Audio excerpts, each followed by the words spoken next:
over here.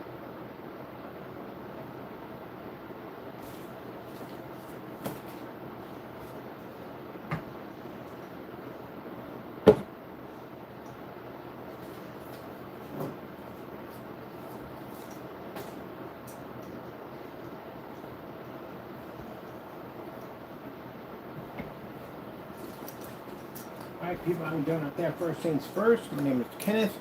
And this is a segment we like to call on the channel called Cardboard PC Kingdom. You keep it out of trouble. I'm watching you. Yeah, I'm watching you. Keep it out of trouble. Alright, already about to get into mischief already. Alright, so the wall PC, again, the first one we did right here. We need to improve it because it had some problems. And I literally forgot to cut the base area where the power supply is supposed to sit at. So that was a mistake I made when I put the whole thing together. So we're going to make another one that's going to sit flatter to the wall. I need this thing to sit nice and flat to the wall.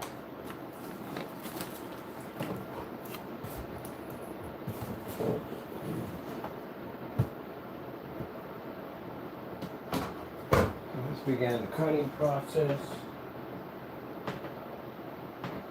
In the cutting process, where in the world is ink pen?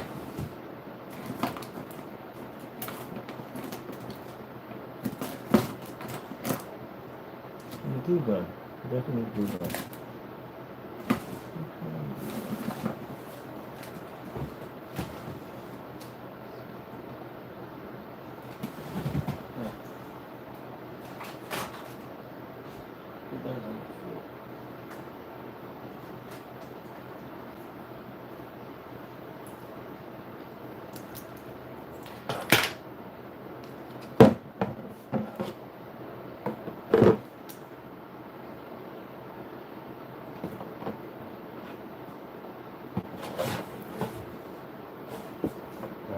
Grab 2 extension cords out of that box. Because we never anyone for the glue gun.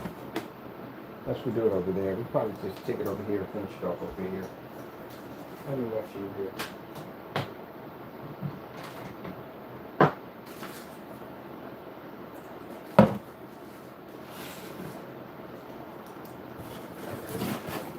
Alright, let me see. Let's start with our ports. Woo! Caught you guys and said, I heard that click. I was like, oh shoot, it's going to fall right on over. So let's try it this way. It's going to fall. No, we're good. Alright. Basic build.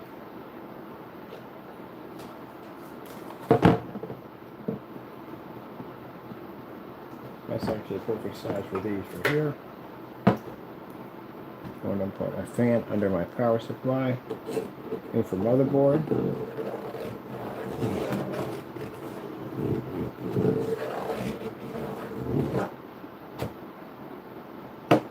Liquid cooling system before we put that in. Power supply. This is our template. Alright, so that'll be right here. So see template here. This something here.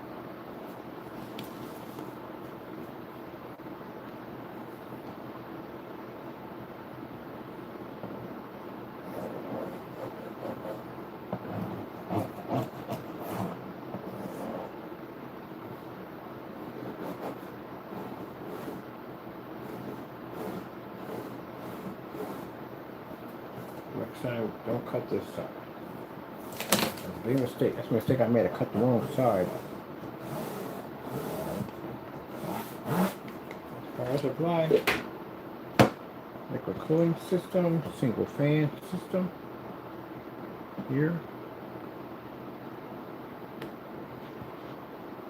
Move it over just a little bit more.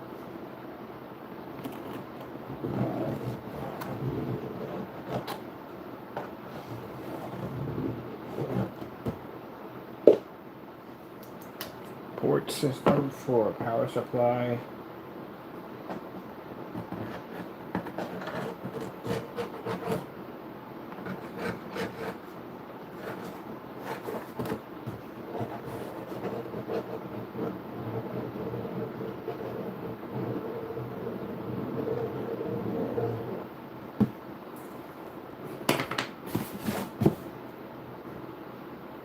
180 millimeter fans. Get that air push out from somewhere.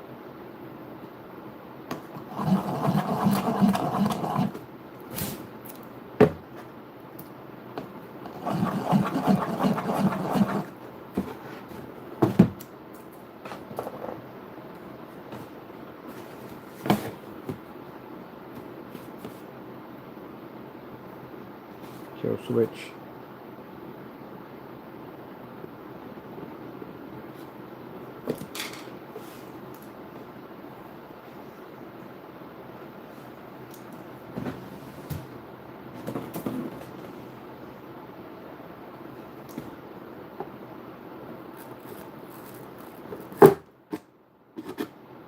Every hole for kill switch. Screwdriver punches a nice little perfect hole in there. Take our blade out. Start working on our ports.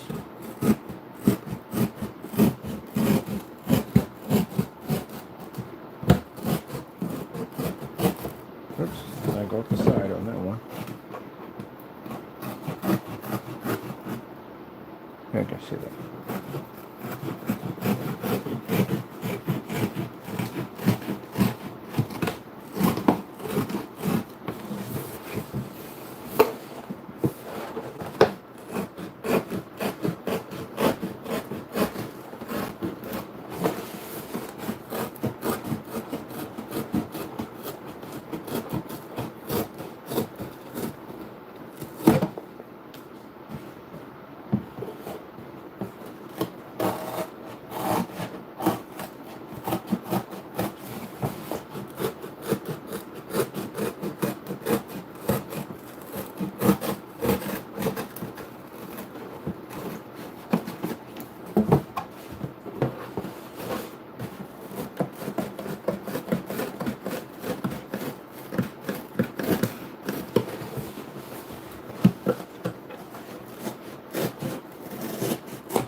Power supply. Remember, this has to stay the same. Don't touch that. That's a mistake I made the first time.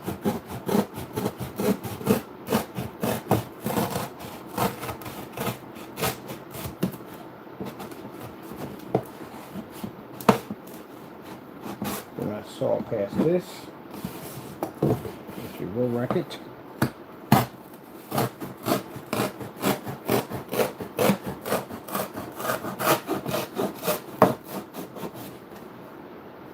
You have to cut out. This part you have to trim here.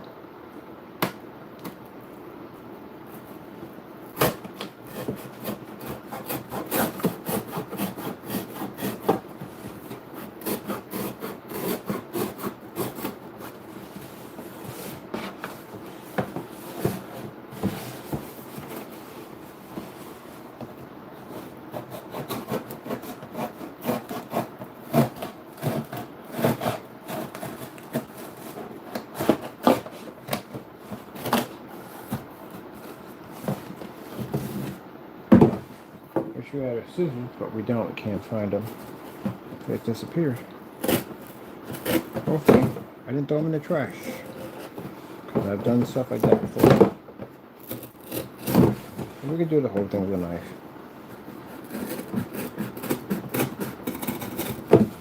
Why do we have this up here? Let's make my job better.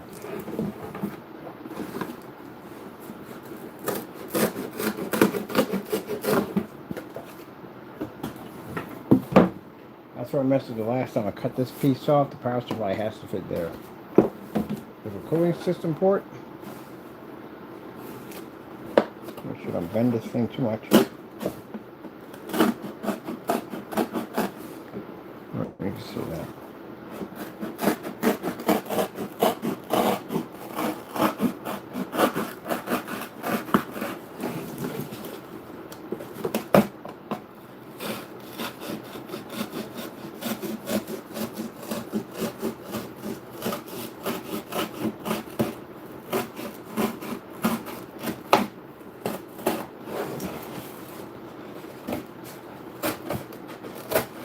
be nice, be nice, be nice.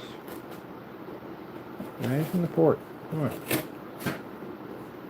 That's gonna look wow.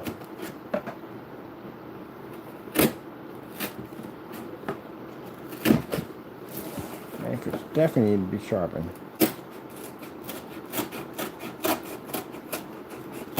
I don't want to put my flintstone. I thought sharpening stone, not flintstone. That stone causes fire. And we just need our sharpening. It needs to be sharpened. The blade needs to be sharpened. Alright.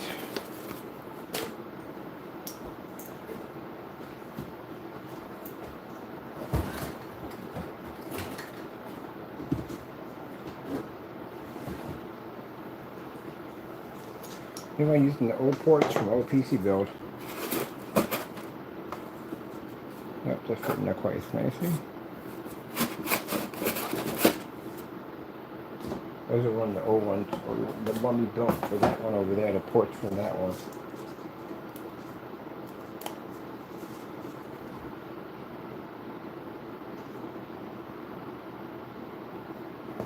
Get two ports going at that. No, one like this. Do it that way. But you want to go over here because we need air to push out from the bottom from here and be sucked out from the intake fan.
This definitely needs to be sharpened a little better.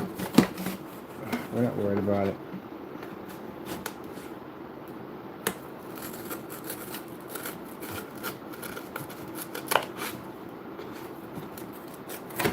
There you go. Ports there. Ports there. Alright, it's all done.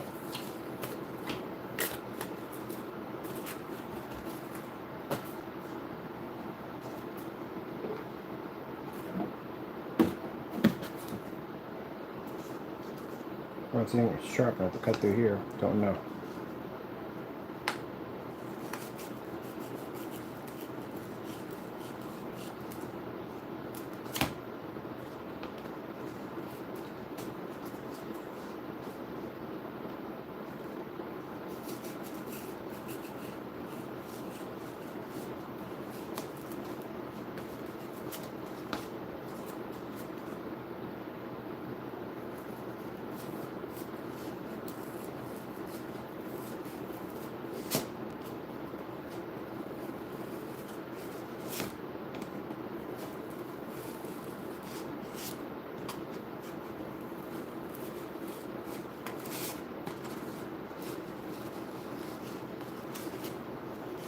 Tries it last a little bit.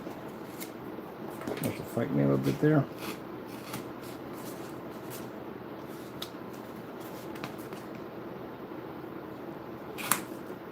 But let's be careful.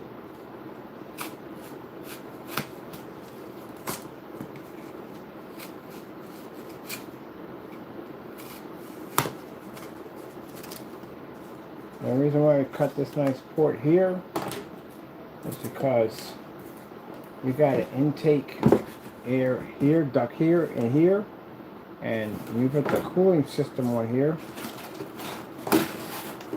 I want to have somewhere for the air to push out from here, out here, and the fan here is going to draw it out.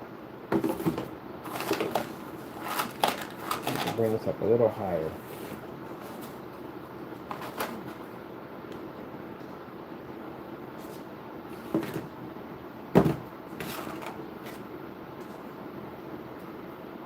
This one's going to have the same issue if it drops down too far.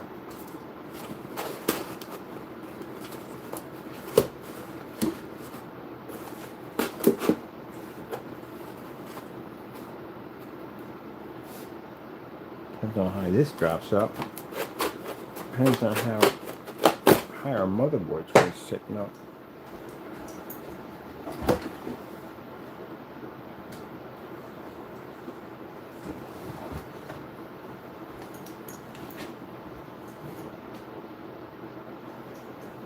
Now this one's already cut for motherboard, so we don't have to do much with this.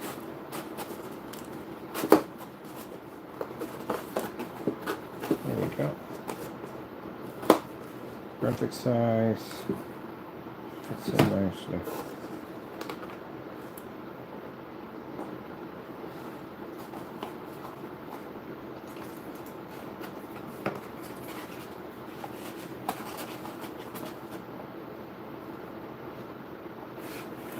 We got our ports, our support stands from our old setup we had.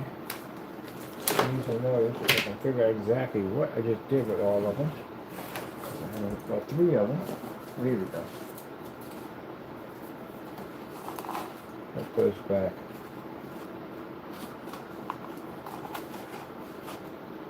Here.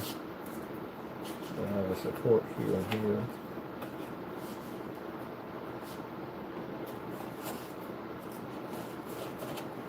Yeah, support here.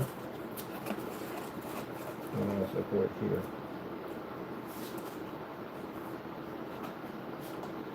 Alright, then put supports in there. So let's get this closed up to get this all moved in.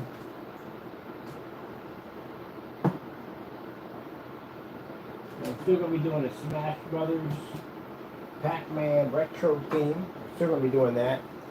Because at the other one, basically, the problem I have with that, it was just pushing out from the wall. I don't want that. I want to lay flat against the wall, as flat as possible. So that's what we're going to be going for. These are the same size as the 120 millimeters. That'll fit quite nicely on these, perfectly. There's the physical place. To fit here.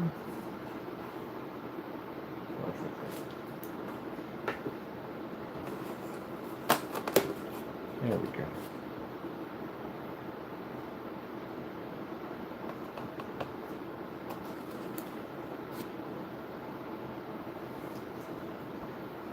And kill switch is going to come through here.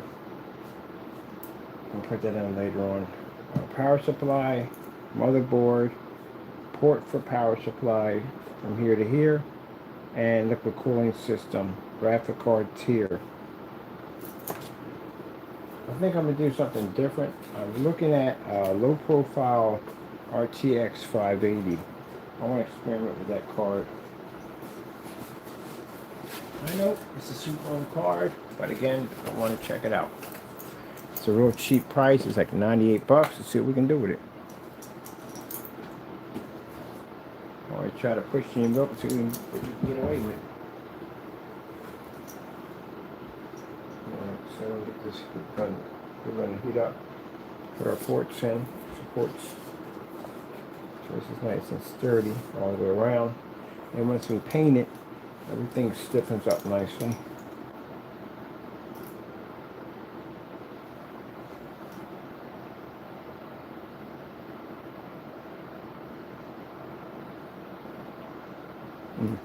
There is the base over there for the wall support. It has a nice little kind of Smash Brothers platform, which I'm going to put fans and stuff like that. on it, warning stickers. There's another activate part. Actually, the whole stand comes to life. There's another fan at the bottom that activates. We're going to paint that on it so it paints up and shoots flames up. So it looks like, I want it to look like a part of a busted piece of machinery. That's what we're going for. And this is going to be our board setup. So we got the fan head system right here. It's going to run. It pushes air underneath a port here that comes up through here, and it's going to give off a flame kind of effect while they fight over top of it. I'm thinking about putting a small ladder here. It comes up here, it comes down here. Now the figures I can get, I found the places where I can get the figures from. So this has a nice little design to it. And this is just spare stuff I just found around. This is going to be a light tray. We're going to put a system, we're going to put a separate tray system of lights that's just going to spin around in there. Probably a circle mirror to give it kind of affinity look to it. And we're going to have the fan right here, like this is busted. They're going to fight on this hazard section right here. PC will hit right here. Take one of the small screens we have over there and place it there. Right there. So we can actually do some games or throw some intros behind the back of it while it looks like they're fighting back and forth. Right here. And this is the PC that's going to fit on top of it. Right there. So at top, we're going to have a kind of a huge Pac-Man head here. We're going to have some pellets. They're going to come around here. We're going to trace around here, connected under the board and around the board. And then we're going to have the ghost following behind it. So we're going to do a Pac-Man display on here, a little bit of Sonic, a little bit of everything on here. It's going to be a little retro setup. Do we need a lot of power for retro setup? Nope. That's the beautiful thing about it. Not a lot of power. Everything we're paying for, we're going to keep it way under the mark. So we can do all our fun gaming at the end of the day. And we don't have to worry about spending all this money that we don't need to spend. These are my builds I've already done. Sometimes you come across some of the glue that we used. Try to do something different when it comes to, I got to repaint this too, so it goes in the dark. But try to do something different like outside the box that nobody else is doing. So these are my cardboard builds. Instead of setting this up, I made my own form of liquid cooling posts out of the empty containers that I use to color the PC. This whole thing glows in the dark. And then we have them back here with the caps open right here. Pretty soon we're going to get some caulking and make it look like it's pouring out down the side and have it glow in the dark for each one that matches each container. We're going to redo the motherboard. Nice paint job so it all glows in the dark. We're definitely going to be doing RGBs here. RGB covers here for the RAM. And I do like the low profile, but we're definitely going to get low profile 3050s in here. But that's later on. Right now I got to concentrate on some other things. We've got hard drive bay here. This has a 120 millimeter fan pushing air into this right here. Keep that nice and cool. All our ports come out from this unit here, connect down here, and that is our custom design power supply that we took apart. We colored the fan, turned it red, and that is a pink rusted custom paint job that glows in the dark. And over here we got the ice buoy over here with the random ice cubes all over the place, little icicle effect to it using some caulking. This one actually keeps nice and cool. Fans were replaced. The stock fans that were 1500 RPMs were replaced with 4000. And one of the problems I ran into, I tried to run it directly into the motherboard, but the voltage was off. So I had to redirect them down here to the power supply, which runs a Molex to 4 outputs for 4-pin connectors, which now I kind of now figured out by doing this how to override a Dell motherboard and put a liquid cooling system on one, which now we can do. So this keeps nice and cool if you hear it. Those fans push a lot of air. We got another one of these high power fans directly on the hard drive, keeping it nice and cold. Got another one. This pushes air throughout the entire area. So inside here, there's actually slits that open up where air can push through the entire box inside. So inside that box is icy cold. Yeah, cold. It's nice and cold. Even though we can burn all the heat and it's nice and cold. Customized button system I designed for myself. Little ice cube effect here. This one's got a nice little painted box for this one. Made that out of just a simple box right there for that. So, like I say, you can do it yourself. Spend a lot of money for expensive PCs. If you don't want to basically go in and get an expensive power supply, you can basically color your fans so they glow in the dark. do your own custom paint job. These power supplies were like $35.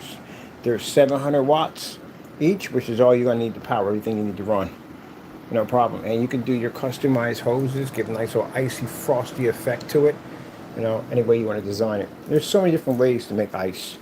There's so many different ways to do it. Give it that cool effect. All right, so heating gun should be ready to go. So we'll get over here and get everything connected together. I wanted to do a giant Pac-Man head for the longest time. It's going to take a while for the head to get here. It's coming from Japan. I couldn't find anything in the United States for that head. And the head basically glows in the dark. It's a lamp. And then for the, if you ever play the drinking game, I don't drink, but you know, the game, the ping pong you throw, I was in there looking at that, I was like, power pellets. Because we'll take clear piping and connect each one together, so like they're independently floating, and we'll paint them with the glow-in-the-dark paint. We'll connect that inside of Pac-Man's mouth and have it running all around the case and have the ghost chasing behind him. See? Some pretty cool stuff out of in some average places. Not, well, actually, I found a lot of stuff in Family Dollar to find some cool stuff.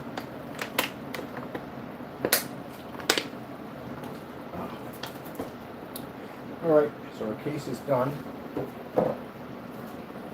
We begin the process of putting it together. Now, I do cardboard PCs because it's affordable, it's cheap. I like doing it that way. I've had all types of PC cases. I was doing PC builds long before I got into the screen paints. So I experimented with everything. I put them in fish tanks and everything else. I even put one in the side of a recliner with an AT motherboard, which are huge at the time. So when we put this in, we don't want the supports here. Never put the supports here. I learned a lesson with that one. Because when you put the power supply in, the wires are going to bunch up here and it's going to leave a small gap. You don't want any gaps in there. So it's best to just put it maybe over here. And I think I got one glue stick, which hope I didn't lose in the process of moving stuff around. We're out of glue sticks. I got to get more. But I want to get the supports put in first. Of all things, the supports have to be done. I think I'm very heavy-handed on glue.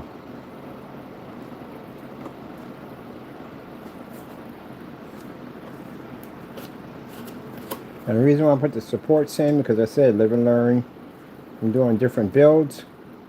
I built one, and the problem I had was that it sank in right in the middle. So I was like, okay, learned the lesson from that one.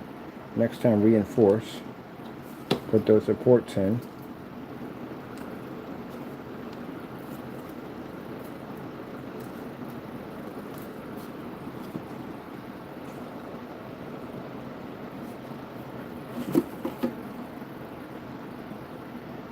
I was so mad about the whole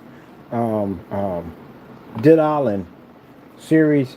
That Dead Island 2 was a freaking headache, man. It was work. That game was freaking work. It was fun at first when it started off, but that sucker easily turned into freaking work. I got punched in the time cloud. To beat that game was a freaking headache. It was a headache. It wasn't fun at all. So I downloaded the Dead Island Detectives unit, and that one has a code in it. It was a one punch, one hit, one kill. So now I'm just beating zombies up, just running around, just hitting them one time. Yeah! Just taking them out. Because, you know, to get some justification for how they treated me. Alright, that's all in there. It's nice in there nicely. System, we're going to be using a basic 120 millimeter fan setup. That's all we're going to need. Nothing special. No duals, none of that. This is a basic setup for your wall. I've seen the wall PCs. I thought they're so freaking cool. Definitely wanted one. Now, some of those people, when they do the wall PCs, they build the cases out of wood, a plank of wood. I've seen a few people use heavy cardboard. Different ways you can do it. Because it's just all your parts exposed. It's an open case. All your parts are exposed. I like open PC racks over the closed ones any day. For me, because I like to show off all my parts. You know, and spend all this money for graphic cards and parts and stuff. I want people to see my stuff exposed out in the open. And the first time I saw an exposed case, I was like, you can put parts outside the case? You can do that? And I was like, yeah, you can put parts outside. Well, what about dust and all that stuff like that? No, it's easy to clean that way. Easy to clean because you're right there. The parts are right there. Easy to change stuff out. You got to reach around, bend all through a case to get the stuff. And I was like, oh my goodness. And I built one. I freaking loved that. They call them back then the torture racks, is what they call them. Because all your stuff is out exposed. I know it's a bad name for it. That's what they called it. I was like, what the frick? It's beautiful, man. I was in love with it. And also, too, show you real quick. Now, you see the posts that we have? These are our motherboard posts. You can make motherboard posts out of anything. So basically, little glue and the motherboard post screws, and I use my containers for that one. And then over there on the Ice Boy, we have them made out of, the posts are made out of ice cubes. You can see one right over there. They're ice cubes. Yep. I'm trying to figure out if I do another, this would be way better. Not right now, I got things to do. But I want to do one where I design my own reservoir. I do. Because, man, I got no ideas for reservoir. I want to do a PC case that does look like a freezer box, but it's like everything's on a block of ice. I got the popsicle there, and you have this large glass of lemonade or something. But the lemonade's actually going to be the reservoir for the cooling system. And it's really easy to do. So imagine having this liquid inside of this huge glass of lemonade with the fake ice cubes bouncing around in it, and basically a straw with an umbrella, but the whole entire thing is a PC, and that liquid's in there splashing around that looks like the lemonade is the reservoir for the liquid cooling system. Tell me that would not be freaking sick. I think that'd be pretty cool. So think about building something like that. Some slices of fake lemons out there, stuff like that. It'd be kind of like a, I don't know how I would like to design it. Something like a kind of a 1980s kind of retro kind of setup. That's what I would do. Because you would have the pink flamingos out there. And you get to use the beautiful colors like the pink and the light blue and stuff like that.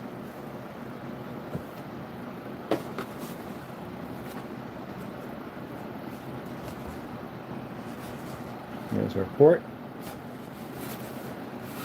And these will take 80 millimeters right here.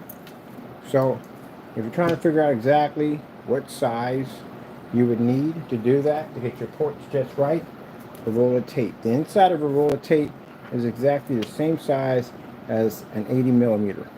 And these drinking cups right here are exactly the same size as 120 millimeter right there. Yep. And weird enough, my socks came in a tube that was exactly the same size as 120 millimeter. Is it just a coincidence or what? It's just strange. It really is. Like this motherboard right here, if I put in an MSI digital board, which is actually around 12 inches in height, it actually fits approximately to this box. And the RX 7600, I think 7600, I think it is, actually is around 11 inches, which will fit about right about there. It's crazy. Piece of notebook paper, if you fold it in half, it's the same size as a radiator system for a 240 millimeter liquid cooling system. And if you basically fold it a little bit over, it basically is the same size as a power supply with a 120 millimeter fan. That's literally how I get my measurements. Out of just basically objects. And it works. Like, that's insane. That's not possible. Yes, it is. And it works. Perfectly. Works. No problem.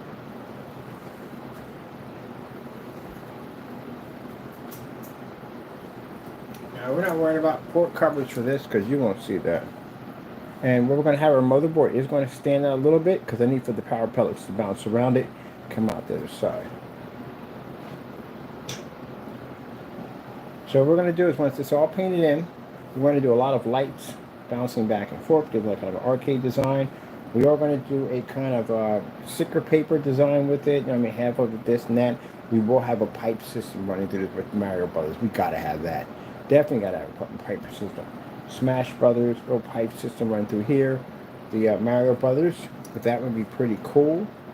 So we have a nice setup for this whole thing once we get it all together. All right. and it'll fit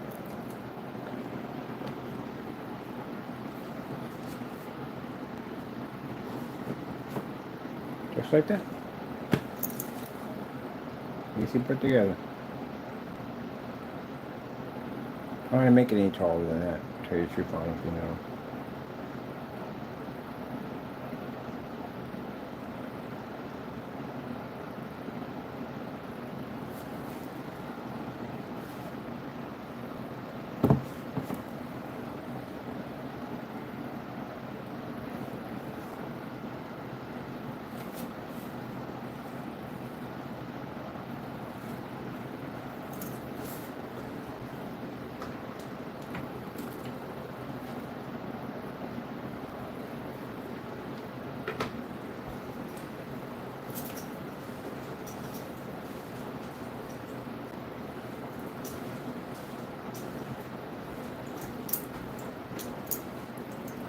Okey-doke.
The next time we do the next Far Cry, we put more wildlife in. I do like the wildlife. You never know what's going to creep up on you and take you out. Must have fallen off that mountain 8 or 9 times. I'm trying to figure out what was killing me. I sat there and dropped a couple rockets on top of the nothing at all, like nothing. I was like, what the frick is killing me? Every time I go up there, something knocks me off and kills me. And then realized there's a bunch of wild yaks up there that were knocking me up. So I went on the opposite side instead. And there was these yaks up there, and they were jacking me up, man. There was a bunch of them. So that's what I like about the Far Cry 3. Wildlife will literally jack you up. So I hope they put in more wildlife. Nothing like sneaking around trying to take out a base and get taken up by a Komodo dragon. Or up on the top of a mountainside trying to hook up with the Yeti so you can fight some freaking... No, actually hook up with the tour guide that killed the Yeti. Because they had the side mission. And got attacked by a hawk while I was up there. Well, that's fun. I love that. You feel like getting attacked by a hawk while you're trying to do a mission. So I do like that. But I'm sitting up there. I know there's gators underwater. I've seen sharks. No one said anything about giant piranhas. Because there is one in the water. And I do remember decided that, you know, it gets to a point you can't find nothing around. You can't find no cars, no boats or nothing. And you figure, hey, I'm just going to swim across that lake. What's the worst that's going to happen? And something, your energy starts dropping. You're like, what the freak is in the lake? And then later on, you find out there's piranhas in there, in the water. That's why I went out in a boat, set off a depth charge, and took that sucker off. But guess what? There's more in there, too, waiting for you, too. So you can't kill them all. But it's fun.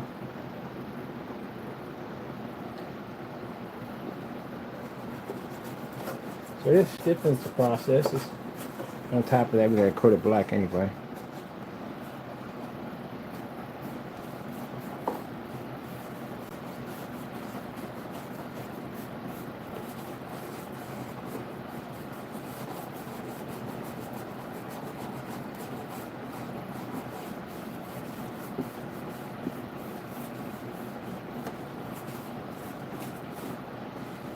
this keyboard out of here. We're stacking it in the path. We slide keyboard down here. Okay.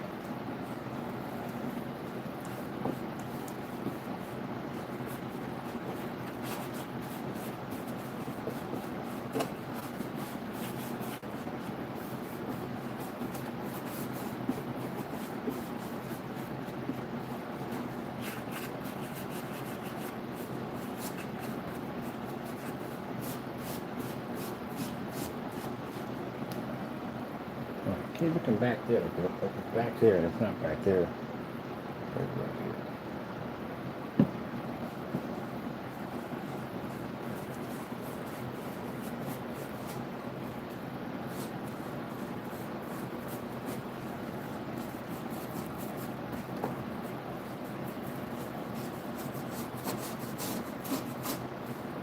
I mean, see the kind of games I play.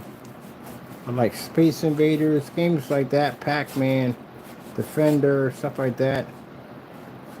I don't play a lot of top hit title games. I really just don't. I'm a Neo Geo kind of guy. I like the Neo Geo games and NES and Genesis and stuff like that. That's what I like to play. I built gaming systems for hardcore system games that came out. I did Wolfenstein came out, or Wolfenstein, however you want to call it. I built a PC around that. So I'll go out and get parts if I need them, but most likely I'm in there playing arcade games because that's what I like to play. So people saying, oh, those old PCs do the job. Pay at $50, $90 just to play games like, you ever seen Defender, how that game plays? It's a little ship, and a bunch of other ships come at you, get this nuclear bomb that... That's it. You don't need all that power for that. I like retro arcade. That's what I am. I got a friend of mine who doesn't even buy the newer systems. He don't touch them. Super NES. He's a Super NES guy. He's a retro guy. He's not into the new systems or none of that stuff. But that's what you call a true blue console gamer right there.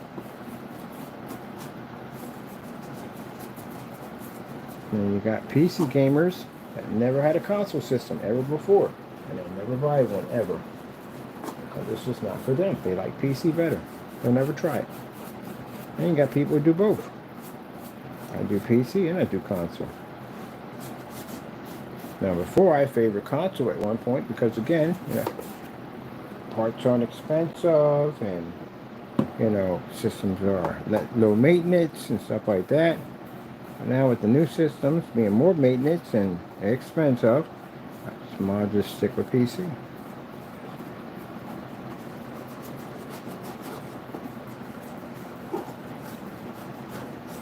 The console system, paying over $500 for it is not worth my time. Now for some people, if they like the console, they'll spend the $500 for it. But the problem we come in with confliction is when the console gamer starts calling themselves PC. Freedom. Freedom to be able to build it any way you want. No restrictions. Even your games don't even have restrictions. You can mod in there, don't get prosecuted.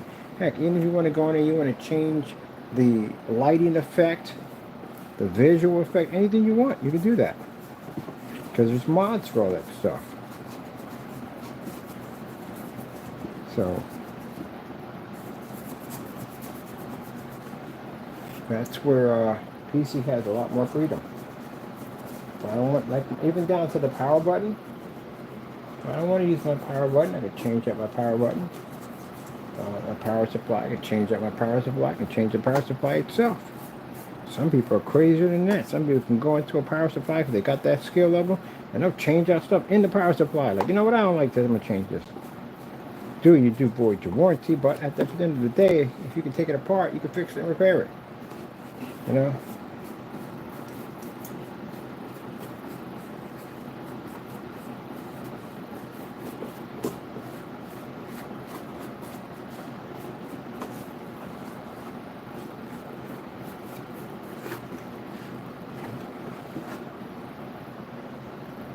What I like about Steam is Steam allows you to treat your PC like a console system.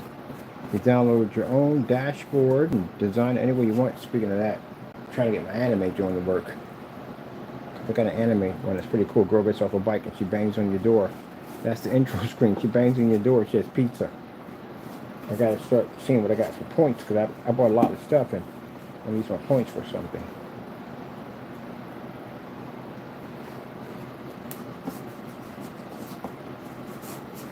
I would have to say, and you can get mad at me if you want, console gamers are the most angriest gamer I've ever met. They're angry about some crazy stuff. They want to be recognized as PC. They want to say they're as powerful as PC, when yet they don't have the parts to be on that level. And they, for some reason, they get it mixed up. They really think at the end of the day that all PC systems are designed alike, and they're not. They're categories of them. Now within these categories, they do different tasks, you know. Some have them built for audio and video and editing and all that stuff. They each have some kind of different tasks and why they have those particular parts in them. They're not all gaming machines at the end of the day. But console systems are all gaming systems, that's what they are. But PCs are not all gaming systems. Certain ones do certain things.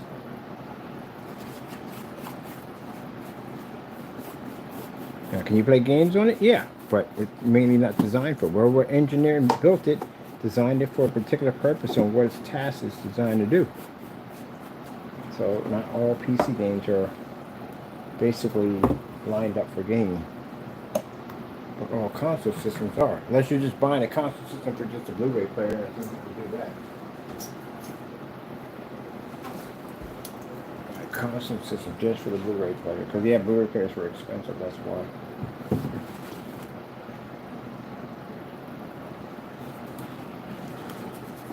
If that butters your biscuits at the end of the day, frustrates you at the end of the day, you're doing too much. You're doing way too much. And just so you know, I know it's going to butter your biscuits on this one, your console system does not have the capability to compete with the PC. It just doesn't. Not even a low budget one, it can't. I'll tell you why. Can you run an operating system off your console system? Can you run software and all that stuff? Can you run half the equipment that I have that you can't run that off that? You don't even have an operating system on that thing. So again, no. Can you run the hardware? A basic one of these PCs can run any kind of hardware.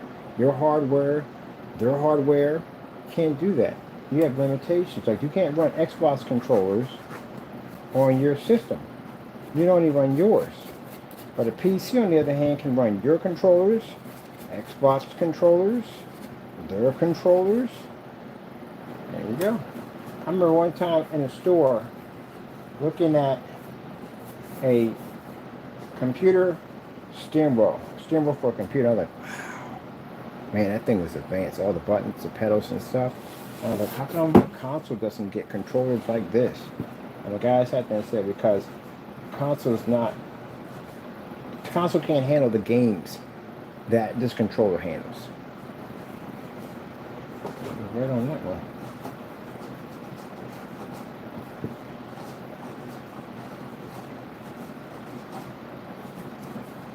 Connect system, beautiful piece of hardware, right? And they designed it for the Xbox. But everybody will tell you that, yeah, it's made by Microsoft. Microsoft made that thing. It does things on a PC that Xbox can't even think of. So it's kind of like they designed it for the PC. It's Microsoft. I mean, what do you think? That's what I thought at first. When I heard that Microsoft was getting into the game, I was like, oh, shoot. We're going to have an operating system running off a console system. Look, everybody already thought that. And we're going to have an operating... We thought the Xbox, when it first came out, ran Windows. Like, we can put software in it, run all kinds of applications. Man, the mod boys were freaking blowing up over there. Like, I'm going to mod the daylights out of this freaking thing. The mod... We could do mods on the console. Yeah, it was a big rumor.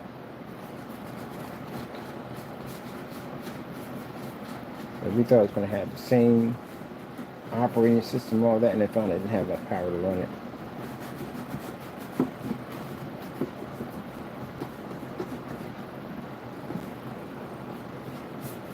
But still good system. Still amazing system. I have, as a half and half, I have more memories and completed games on console than I have on PC. That's why I have a place for console always in my life, because I have beat more games, had more amazing adventures with console. PC, I'm just now getting my adventure side in. Some things in we're doing on PC.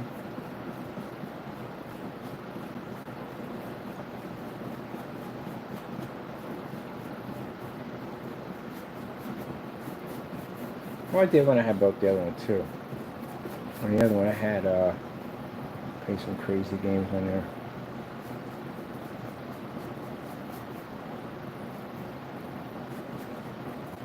You do pick up the PC Master Race Attitude. You will pick it up. We'll definitely pick it up. I had to go into GameStop with my buddies.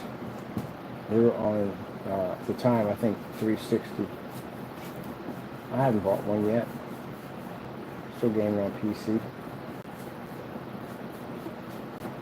Everybody knew me at GameStop over there. The customers probably didn't know me, but if I bumped into them a few times, I would know you. But I walk in, I go, "Bow, you console peasants! Don't you know when true greatness is in your face?" And the guy was like, "True greatness? What you on, freaking PC?" "What you on, freaking PC?" at the end of the day? I said, "Yes, I'm on PC. How dare you speak what I do in front of the presence of the peasants? Bow before me." He said, "Hey, you jerk." He was laughing. He said, "We were laughing. We're just having fun." That's why I go to GameStop. They know me. I come and act like an idiot every time I go in there. Oh, look at the console players. Look at you and your little tiny mediocre watered down games. Oh, he's in there cracking up, man, like back and forth. Yeah, but at least at the end of the day, I can afford to play. I don't gotta make a sacrifice between food and a hard drive all the time. We going down that road. Seriously, we're playing those games today. I had me. He was in there crying. That's what I'm talking about. That's what I'm talking about as a PC and console gamer is joking and having fun. Not all that freaking hostile nonsense. That's fanboy nonsense. That's what that comes from. That's fanboy. Always in there crying over that. It lasted the heart of my entire life.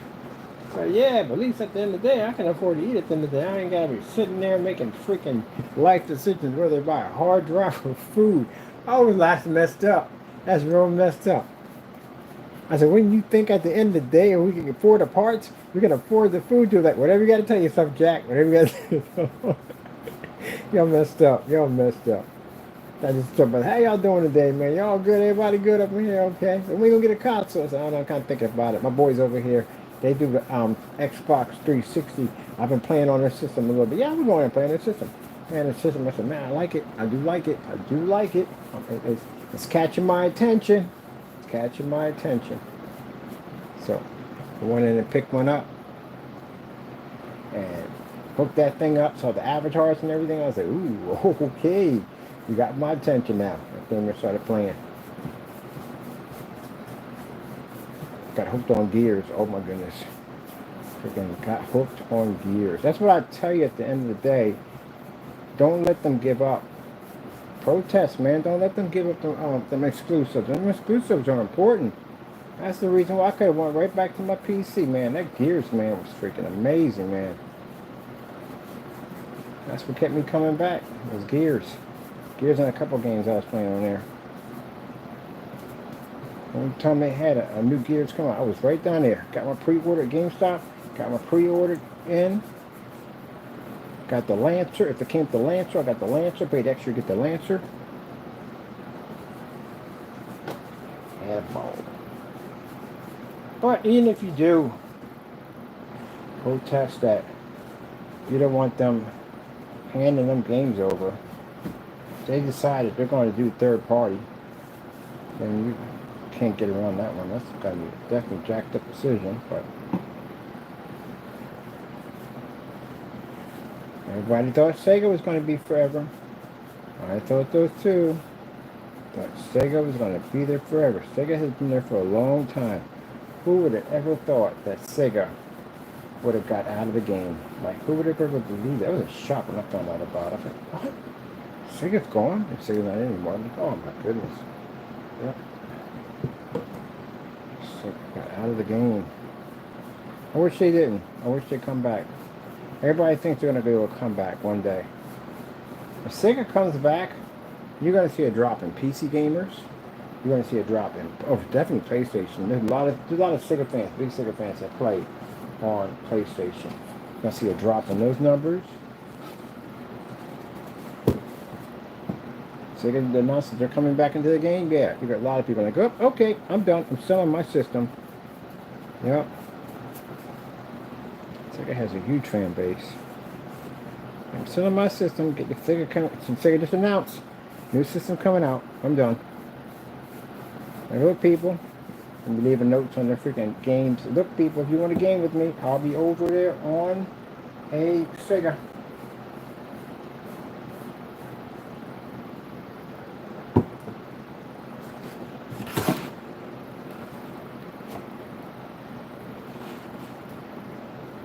It's on PC. I really do. But, nope. I don't care if I got a freaking hyped up system, massive 5090 graphic card, terabyte of hard drive space on digital motherboard. I don't care what I got on that system. 49K, overclock, i9, all that crazy stuff.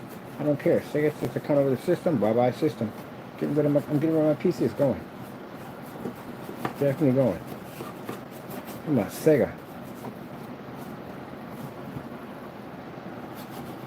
That's the only console system that can cause a PC gamer to walk away from a PC.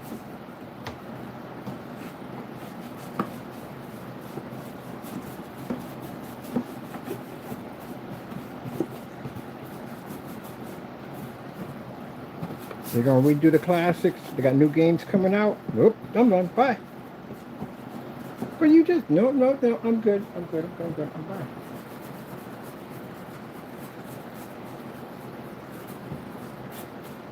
Because Sega always had, when it came to the hardware was beast. They had the disc, they had the CD player. Nintendo didn't have a CD player at all. Did you notice that? When the Sega CD player came out, Nintendo didn't have one. Now I'll say Nintendo is the master of consoles. Not consoles, but handhelds. Man, come on, they're the beast in handhelds. They are. They know what they're doing when it comes to handhelds. Every other system failed at that. They're the only ones who haven't. But Sega was ahead of them. Sega had the 32X. They were way ahead of them. Dreamcast was way ahead of everybody else.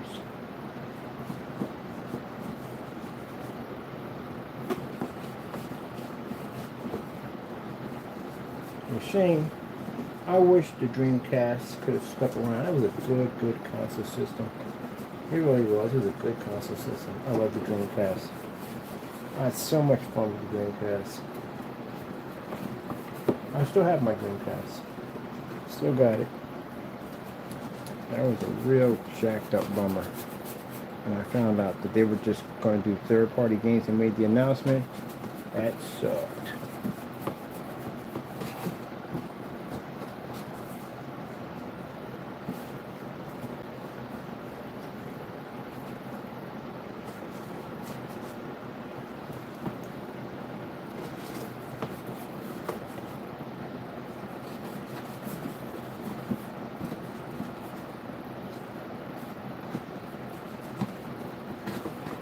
Ask yourself, why is Sony giving out their third-party games? I mean, they're exclusive. Why?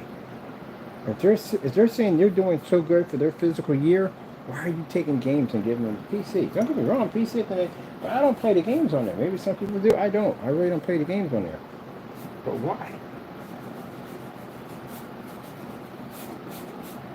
Why are you doing that? Why? I don't know.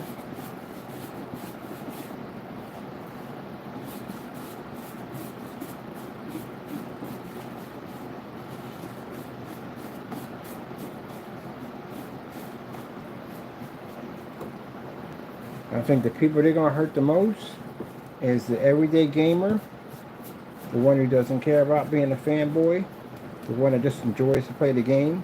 He doesn't care about the specs, none of that stuff. He enjoys the game. That's when they're going to hurt the most.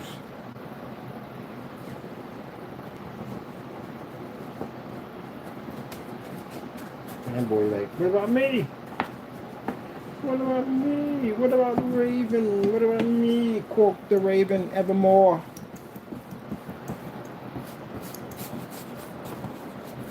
Fanboy needs a reality check about how business works. What is he doing? Fanboy needs a reality check on how business works, how corporations run. Somebody sat there and said a corporation. A corporation what? Corporations make all kinds of decisions that affect. If you know anything about gaming history, you can see that all day long pop off. To make decisions on what games come here, what games go there, how long you gotta wait for that game. They can just sit in there putting a prequel on the game, and that stuff could get pushed back, right? More of the programmer's issue on that one. Except for Saturn's games were kind of hard to make. They were. They made their games, their hardware was difficult to program for. Had a lot of problems. They had some good games and stuff, but it's kind of hard to make games for them.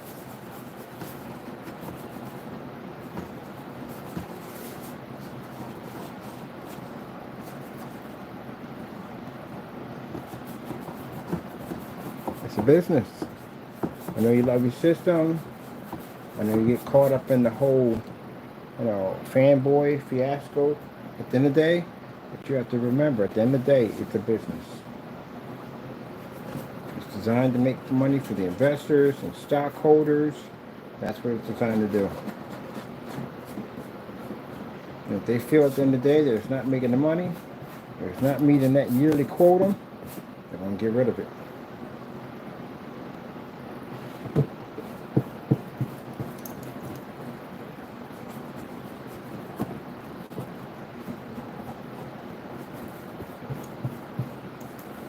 It's a business.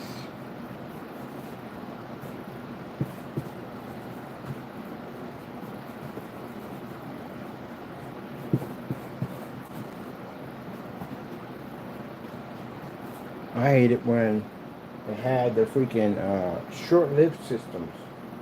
Short-lived systems for nightmares. And a lot of hype behind them. Went out and bought one. And then you start buying and investing in libraries, in the games, controllers. Just to find out that game you just paid all this money for is now really ain't worth anything, because they decided that they were just going to just leave the whole thing all behind and just be done.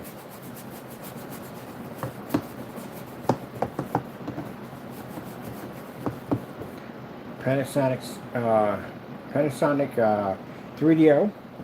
CDI was one of them that did it. FM Marty, that was another one, if you haven't heard of those before. They did it. Or FM Town Marty, if you want to call it that way, they did it. Neo Geo did it. But Neo Geo was in there for a little bit. No, Neo Geo just been there for a while. They were in arcade systems first before they ported over to that.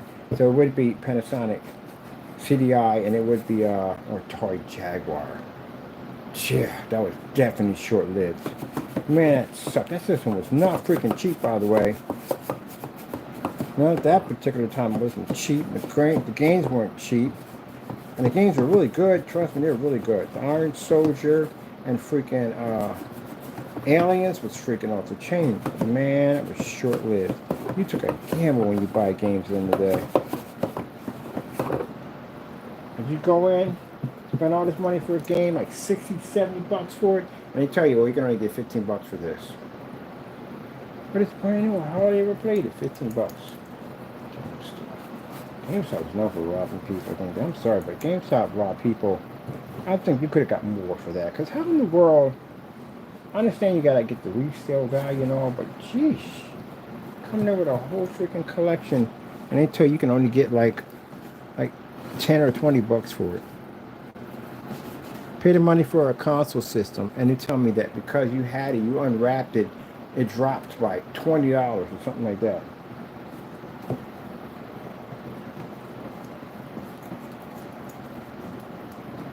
And then you come back in and see your same game sold for like $60. Oh. Now we got digital download. Digital download.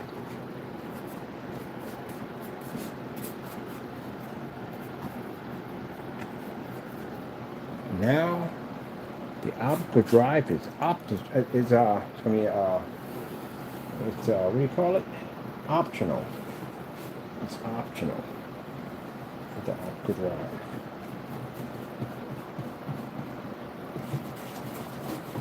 Never thought I'd see that day coming. Especially from a console system. They always give you the freaking optical drive. Optical drive is optional. That's what the PS. If they do launch a PS6, if one does come out, I bet you $100 that drive's gonna be optional. I guarantee you. You're gonna turn around and make a backwards compatibility.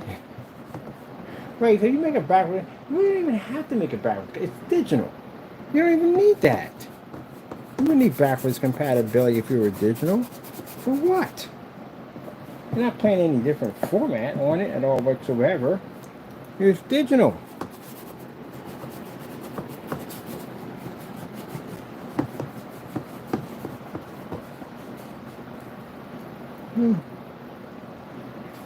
Alright, so got my little talk on. I don't even know why I painted that side. That's the side that's got to fit on that side over there. That's just pointless to have this side painted. It was the other side need to be painted. Duh.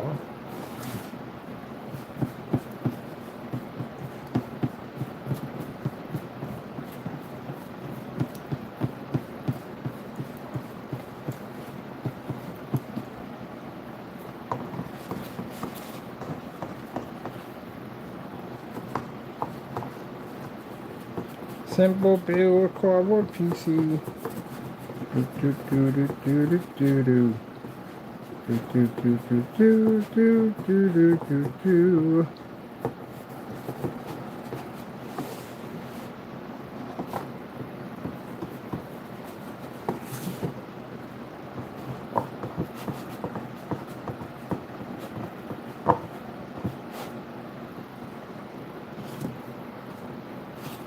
Come on, lady, don't upset us. Have it your way. Have it your way.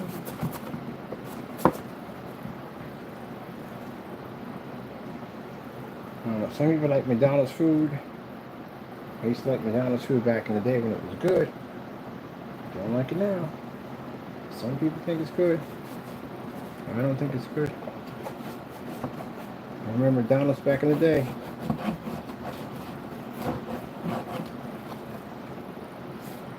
I don't consider McDonald's to be good back in the day. I don't know what y'all, but when I was coming up, McDonald's was considered to be a treat. If you were going to McDonald's, you did something good. You cleaned your room, you got good grades, something went on. Come back, getting out of the car, and all the other kids are envying you because you got McDonald's in your hand. You got French fries and Coke carrying a bag with you, and they be like, "Dad, you went to McDonald's?" Like, "Yeah, man, we just came back." "Oh, man." Like, "Yeah, man, I got good grades, man." And they took me to McDonald's. Yeah, it's a treat. Because you didn't go. Everybody didn't go a lot. You know what I mean? You didn't go every day. They have to go to McDonald's every day. We go fast food restaurants more than they go eat at home. It's lost this pizzazz.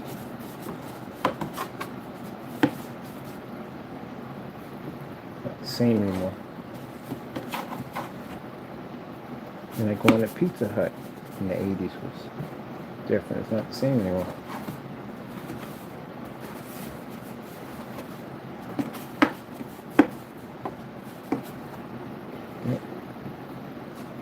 For those of you in my age group, you know exactly what I'm talking about. Get out of that car, you make sure everybody sees that bag at the end of the day. That's right. Drink that drink slow so everybody can see that McDonald's cup.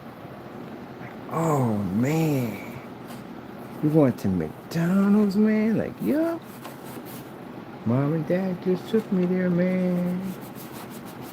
Brag about the food you got and everything. Got a hamburger, cheeseburger, the whole thing, milkshake, fries, everything. Got anything left? Nope, but you lying because you know you got some left. Just don't want them to have none of your fries.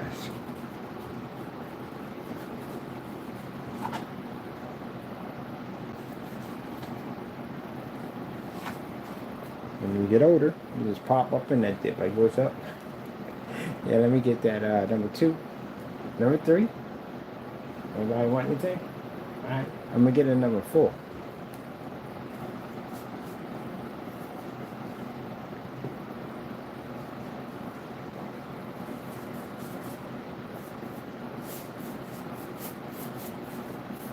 Now, I go to McDonald's for fries.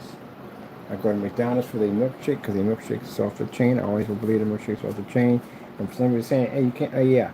And in North Philadelphia, for some reason, there were 2 places where the machine was always working. Always working. Without doubt, it's always working. Any place else I went to, the machine wasn't working. Man.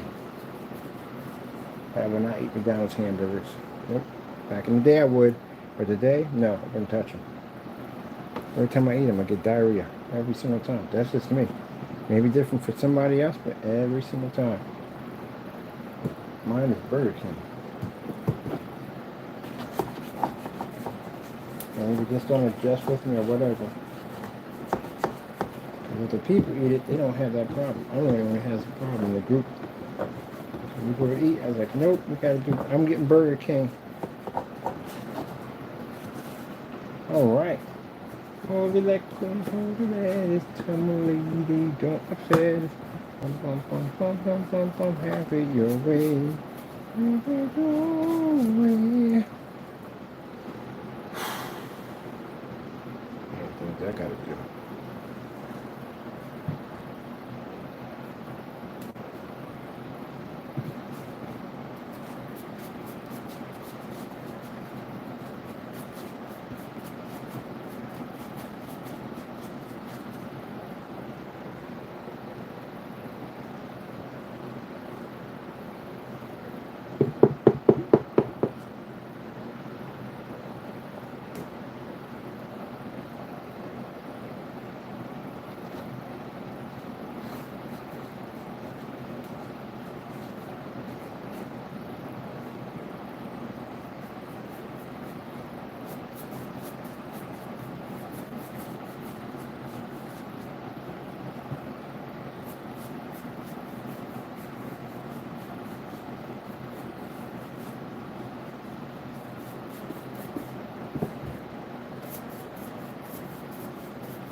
That song stuck in my head like that. Have it your way, have it your way. Come on, lady.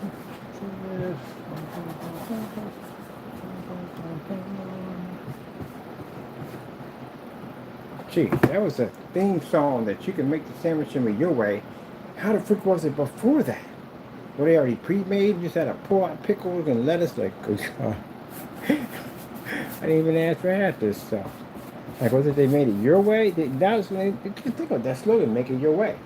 So was it like a hamburger with just everything on it and you just had to pick off what you didn't want? I had to look into that, man. I couldn't stand pickles. I hated pickles. Every time I turn around, I say the same thing. No pickles, no pickles. And they still put pickles on my stuff every single time. But again, I had to realize it's just protocol. They constantly use it all the time. Gotta put those pickles on there. This is by mistake.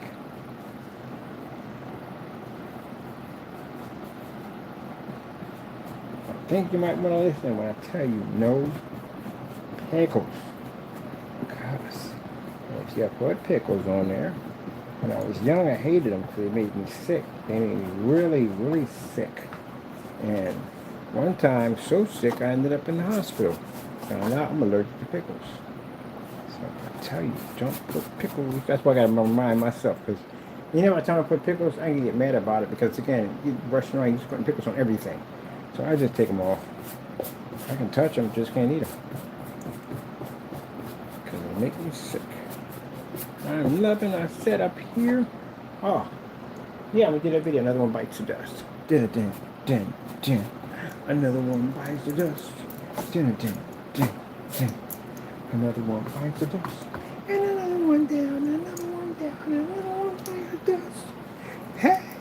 Wasn't that Dusty Rhodes song? It was Dusty Rhodes song in wrestling.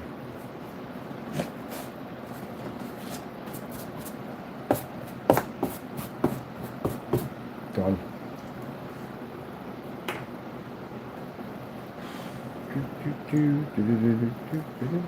Hey. So we're done with our dough right there. Finished.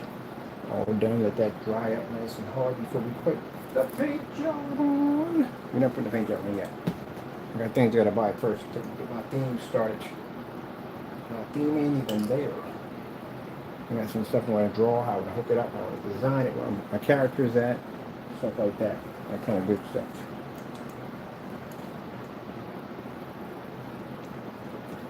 Yep.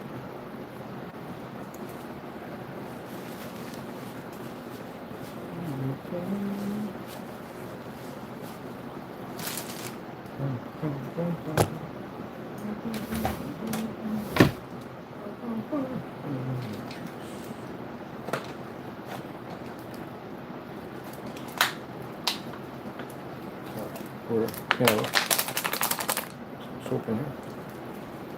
Nice and clean.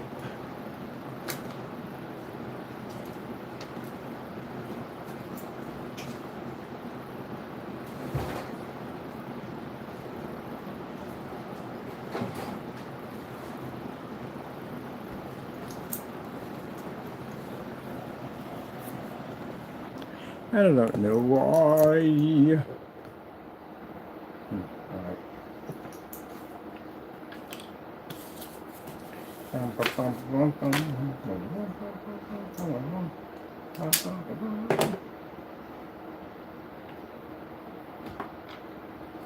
People don't understand the freedom of that right there.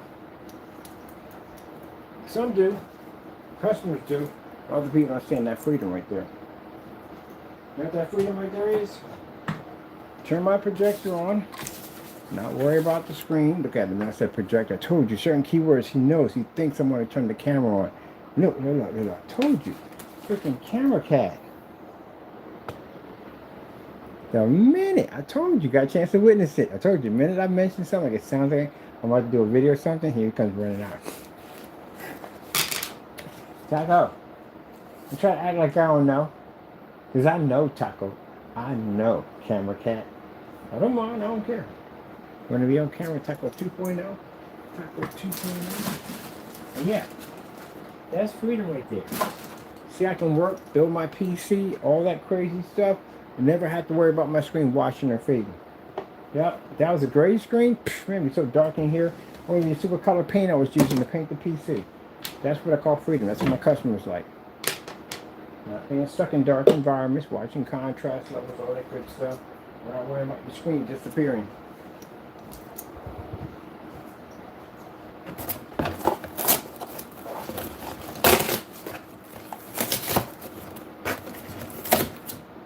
Can't do that in the videos. I saw people showing off their screens at the end of the day. Okay, you can't do that. You can't see what you're doing.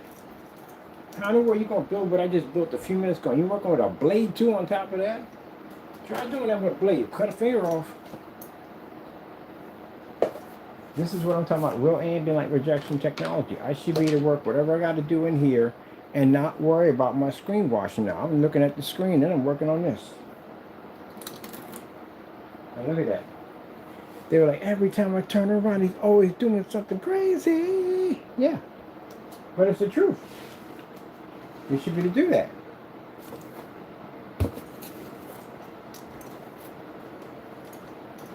That's the real deal right there. If you can't do what I just did a few minutes ago in a fully lit office and watch your screen, my screen's huge to the side of that thing, it takes in all this light. If that technology did anything that the guy said it did, there's no way I can build that machine in that much darkness. You gotta be kidding me. Please. Well, I don't care. He's gonna be in court pretty soon. I should be getting an email within about a week or so about what's going on with all that. So we can get that set up. Because we definitely want to record. But anyway, as you can see, I can build my machine. I have all the lights on. Check out the beautiful screen. That's the way it's supposed to be. I got to back up on the whatchamacallit now. Because now I got to go to Facebook and advertise our new price drop. By showing up the giant screen in a fully lit environment. You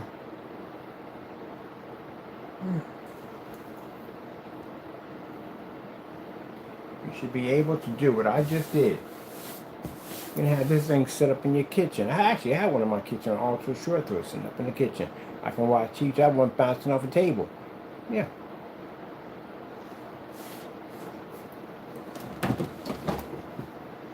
And look on YouTube right now. How many people am I going to see matching what I'm doing right now? Except for my customers, they're the only ones I see. That's pretty much it. Just my customers. That's it. The only ones are basically doing demonstrations outside. Huh. Is the mouse activated? Yeah, it is. What's I need? Enemy troops.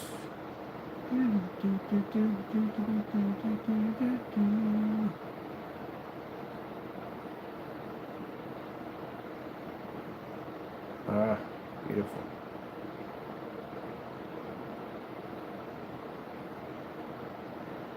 Man, I would hate the trip. You trip just dropping down. Like, yeah, this is invisible glass there because apparently it's raining and wind you can see blowing.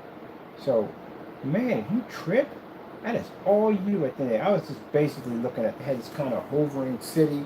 And from just watching that, I ended up doing research and finding out what would it take to have a city hover. How long would it take?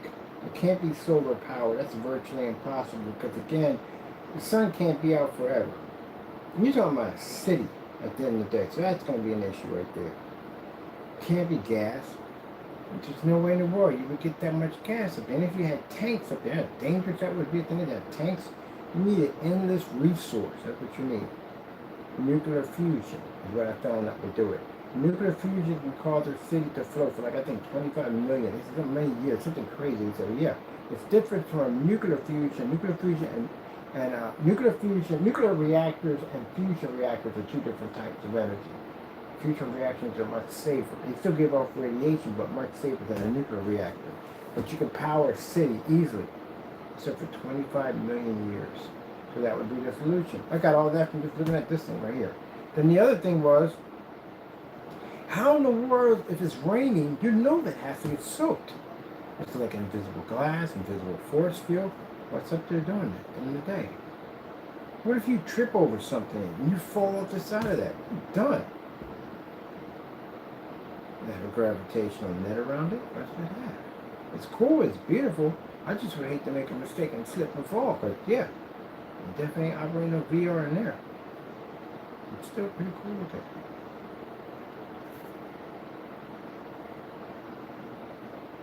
That is not the area where you want to entertain recreational drugs, because you will find yourself falling 100 feet or more off the side of this. I think they show what this thing looks like from the outside. But it's a floating little loft.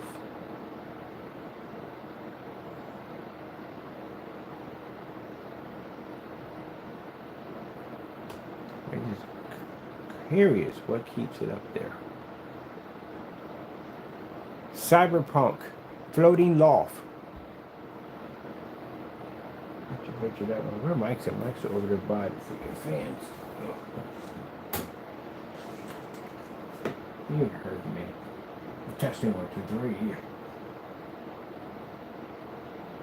Cyberpunk. Floating lofts.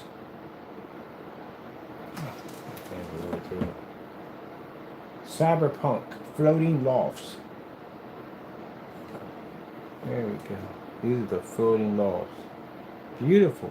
But you make a mistake. That is you right off the side of it. Kadoosh. Maybe look at the floating lofts of Cyberpunk. Pretty cool looking. And this is pretty cool. So they got a bay area, a docking area right here. As you can see, where you're at a flying vehicle, can come right in here and dock right here on the side. That is freaking sick. But if you make a mistake and you trip and fall, man, this is all you down here.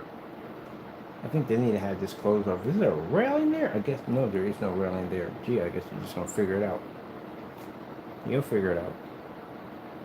I like these right here, the floating loss of a center pump. It's beautiful. It's just, man.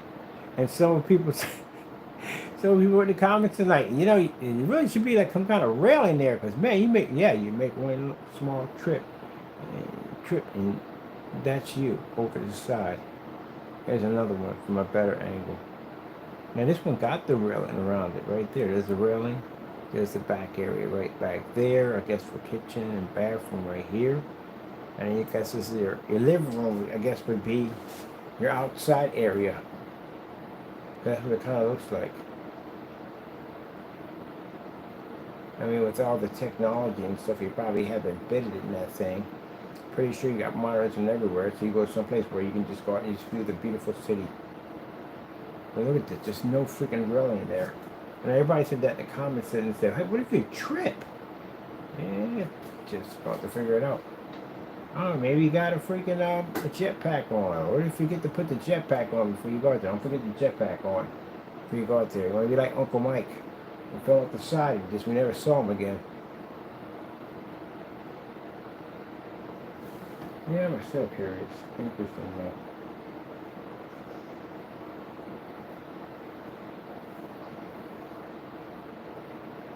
Then you start thinking, okay, levitating city. Where would you put this thing at? Because you can't have it in airspace. That's dangerous. You're going to risk up a plane crashing into it, but that'd be a problem. Can't be too high up because then the air quality drops and you can't breathe because the air is too thin.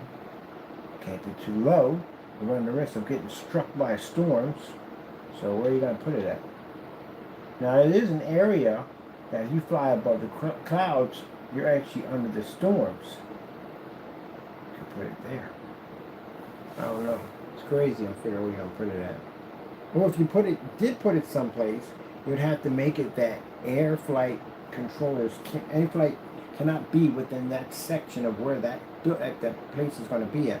But they're still going to have to be anyway, because to land and fly out of there. How else are you going to get off the flying unit? You know, because you have jetpacks and I don't know. Maybe they'll make like motorcycles that fly and all that stuff like that. That'd be pretty cool. Pretty much what it would be. To tell you the truth, honestly.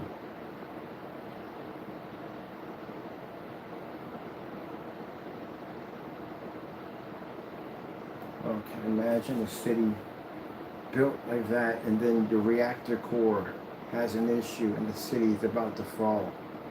Jeez, with these escape pods and all that stuff, that'd be insane.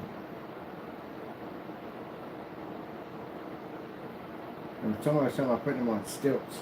And it's not you're technically in the air, but not really floating. To tell you the truth, honestly, then you're still subjected to whatever happens underneath you, like earthquakes or whatever may happen.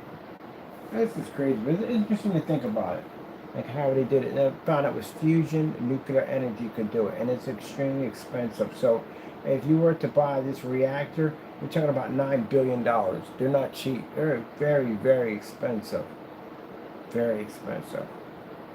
That's about $9 billion for the thing. Fusion reactors. And you're around a lot of nuclear, what's going to be waste? And stuff like that on top of that. So it's going to be some kind of deformity. You know, it's going to happen. Oh, it's the same scenario I talked about under the ocean. It's more complicated. I was right. It is a lot more complicated than building something under the ocean. It's a meter system that's a problem. Where are you going to put it under the ocean? Right? Okay, so average swimmer is about 30 meters. 200 meters is way too deep. That's way too deep. And on top of that, how deep will you go before the ocean turns dark? Because people think when people are under, I thought, when people are under the ocean, you see stuff lighting up. It's not light. That's coming from the scuba diver's flashlight. After 200 meters, it goes dark down there. The only light that they actually get, if it's sunny outside, light's piercing through the water, right along the top of that water, you got light. But as you start to descend, it gets super dark down there. So unless you got some kind of lighting system going on down there, God knows you don't know what the heck that's going to attract at the end of the day. Yeah, it's just interesting. So where would you put it at? Can't get at 800 feet. That's too far back. Capsules and subs can't even. Well, certain subs, deep subs can do it. Deep subs can do 1,200, 1,300, 1,400 feet. They can do that. But there's not a lot of people. It's a small sub, like 2 or 3 people in it. So you're going to have to be able to take cargo back and forth, which means you're going to definitely have to need a submarine to do this. Something big enough. So it's the whole meter system, where you're going to put it at. And if you put it, like, say you put it around 100 meters, right? You run the risk of storms tearing that thing up. That's another thing to worry about. The water gets rough, so you have to worry about that at the end of the day. So yeah. Tsunami, they said, can reach 400 feet in the ocean. So you would have to be at 6 to 8 to surpass it. Submarines can dive real farther than that, so they would be able to survive it. Then we have earthquakes that happen under the ocean too. Ocean floor is constantly shifting. Yeah, it's crazy. They're just meant to be on land. That's it. That's how it is. I mean, I really thought it was actually easy, but no, we're just meant to be on land. Outer space? No. No. Your body structure has all kinds of problems. The gravitation pull up and out of space wreaks havoc on your system. Brittle bones, all kinds of stuff. Heart issues, all kinds of stuff trigger in outer space. All kinds of health issues. And then going to another planet, because they said we have 5 super Earths, exactly like Earth, but they're much bigger. That's another problem to run into. Because again, you don't know what kind of bacteria is on these planets. We're designed to survive on this planet because we're used to somewhat the bacteria. But you don't know what's waiting on you over there. You can catch some freaking space jacked up stuff at the end of the day.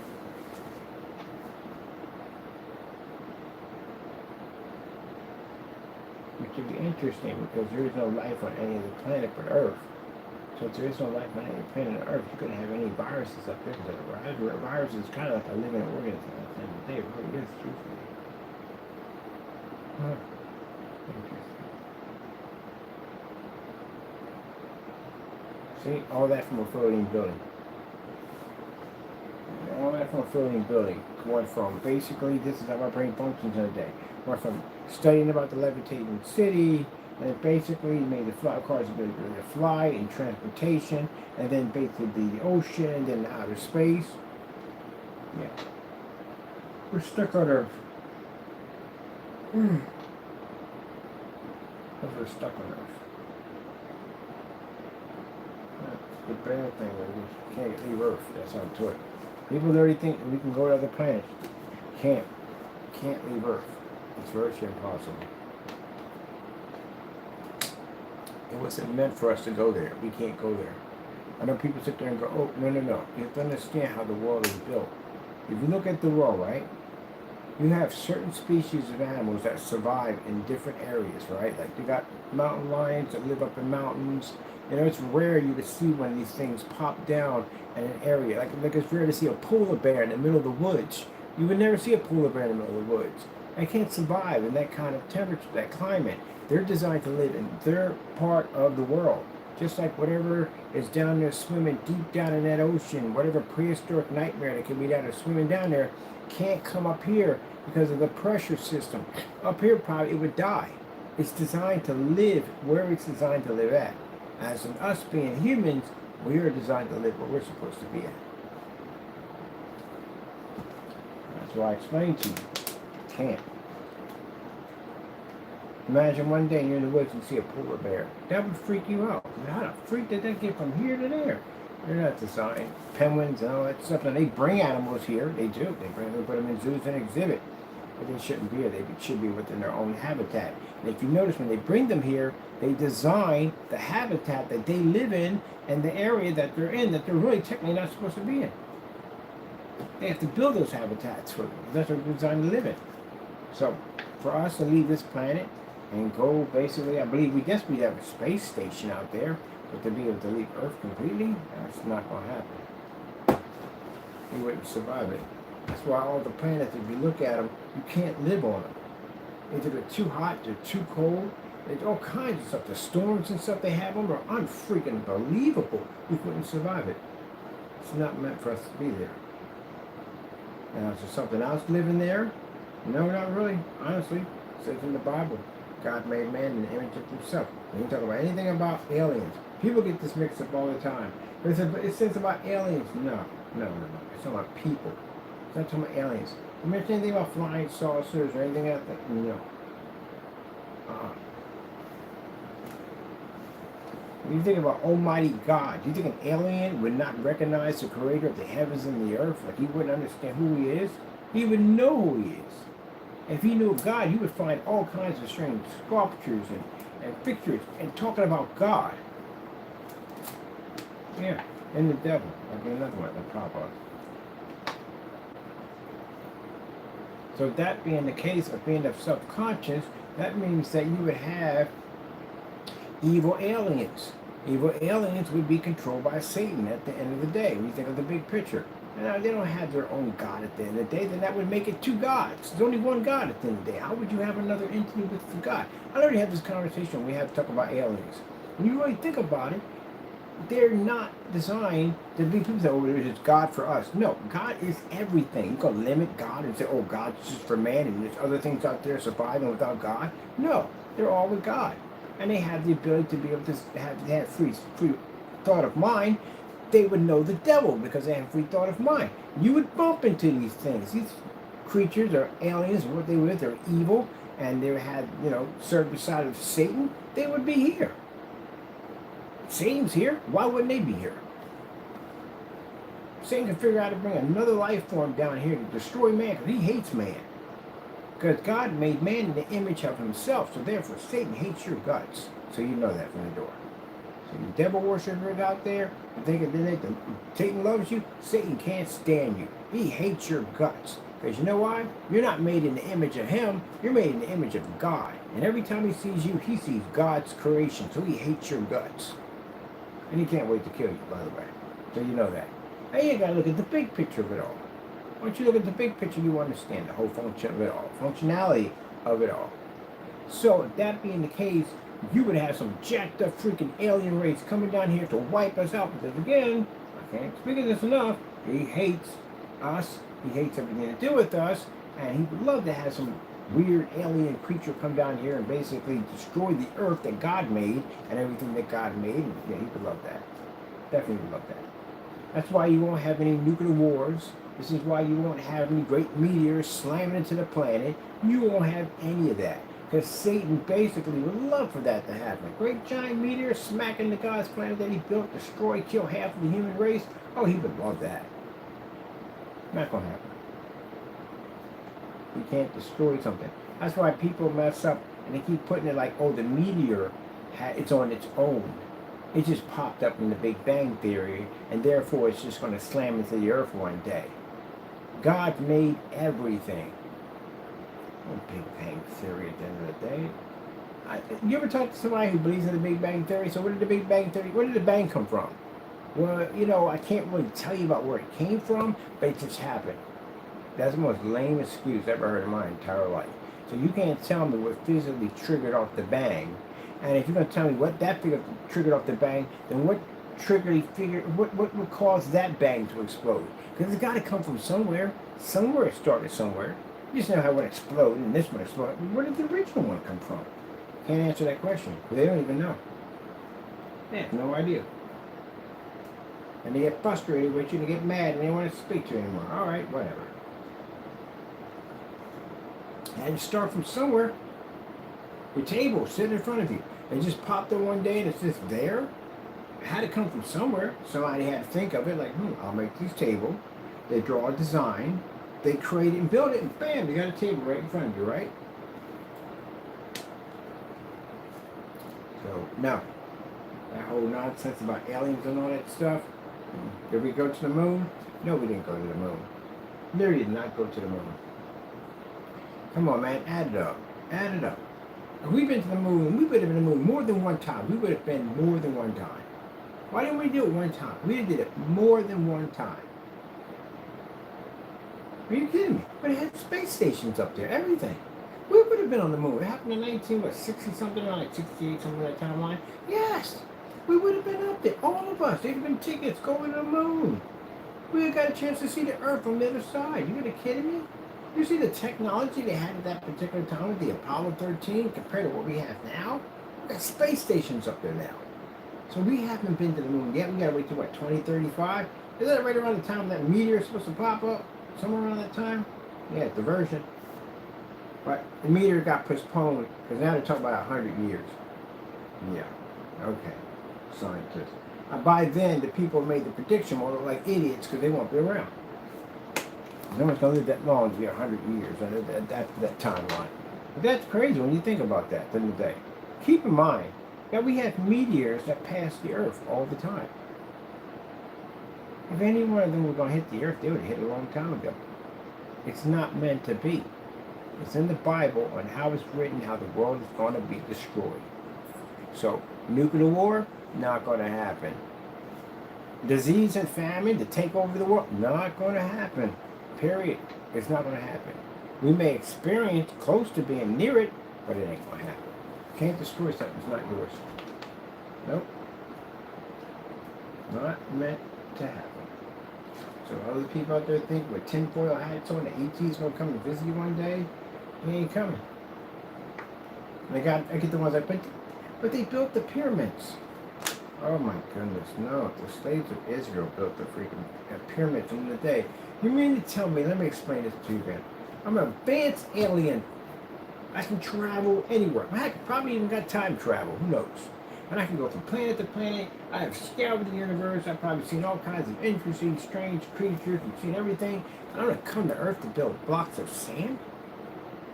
I mean, how you would expect something like a titanium, strange looking pyramid, like before any of that metal alloy ever existed? Something like that. You know, you would build something crazy. That doesn't make any sense. People made that.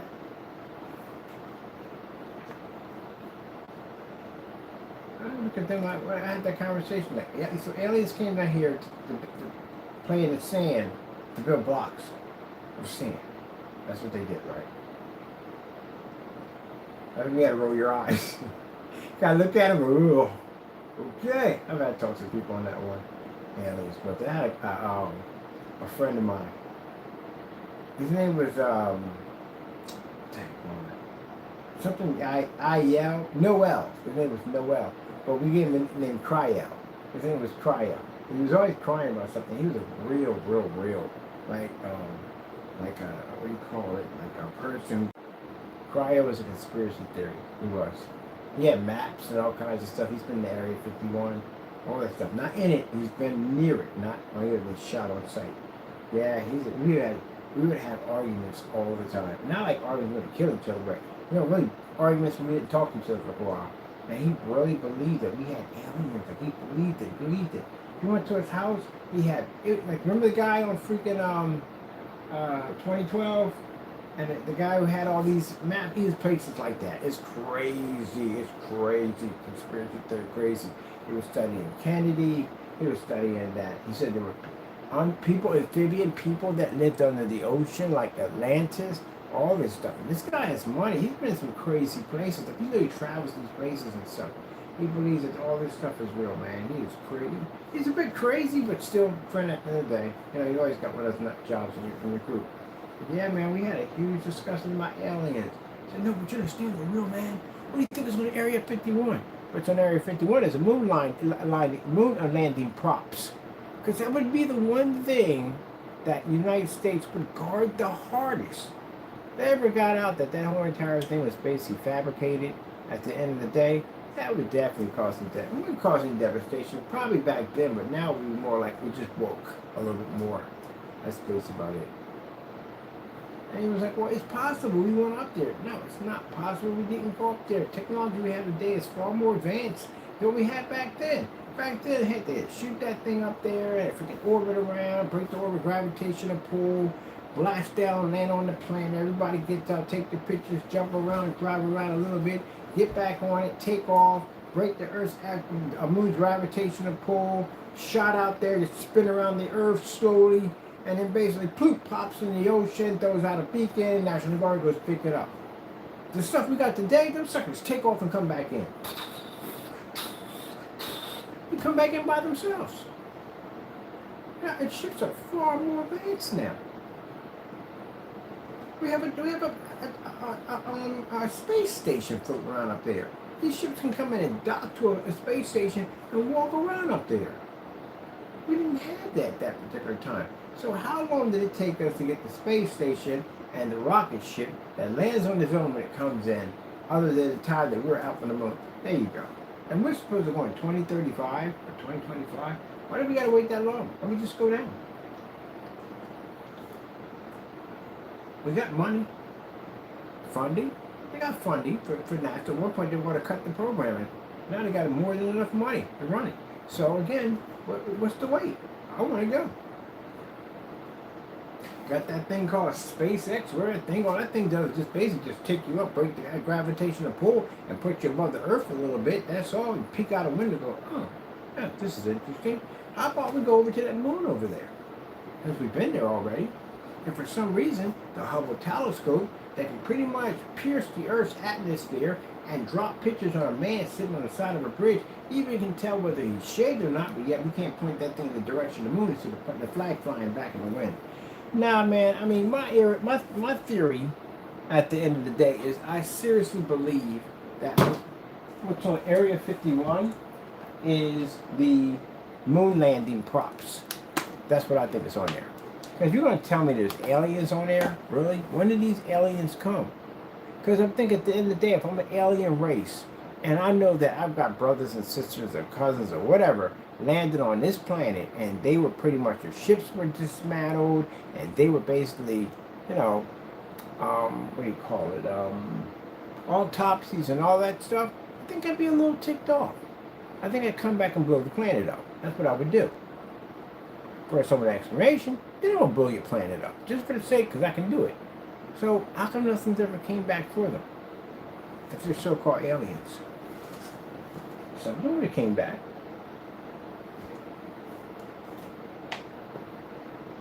So nothing came back at all. So yeah, not true, man, not true. The conspiracy theories on that is freaking blah, blah, blah.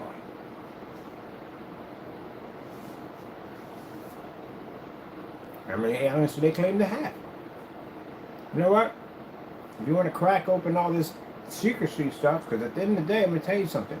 When God comes down, all things will be revealed. So you can't hide jack from God at the end of the day. God knows what goes on.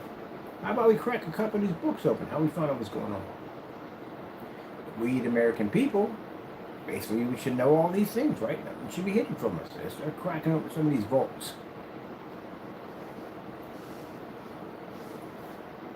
Starting with Area 51. I'd like to see what's in there. Now remember that one time they were talking about going to Area 51? Raiding the place? Yeah, they never made it. That'd have been the most blood shedded on U.S. soil. I like it or not. They would have murdered those people. Out and openly, they killed them. Whatever's in there, they have it, it's locked up. And I don't think it's an alien in there. But whatever secret's in there, they don't want you to know. You ever read the post that they have outside of there in Area 51? You'll be shot on sight.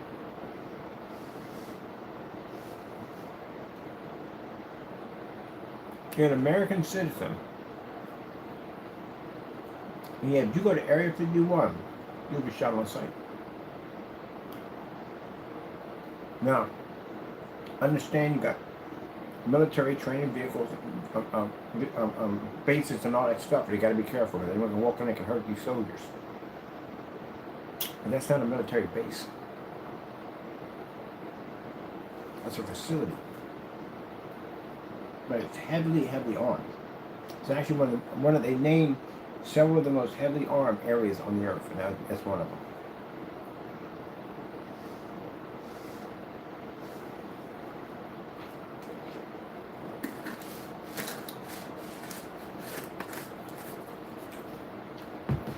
And I'm thinking by now, as long as Area 51's been around,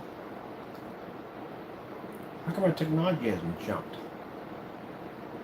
We got no flying cars. We don't live in that freaking futuristic world. What about the replicator? If the replicator wasn't Star Trek, I'm sorry, Star Trek, yeah, Star Trek has a replicator. You know, you just ask for something, it just makes the food. Anything you want, it makes it. How to kill world hunger. We got the same stuff, technically, to tell you the truth. We didn't get anything real. We got some stuff, but not on the level we should have by now. Carry, I gotta know this. When did Area 51 first start? I'm basically blacked out.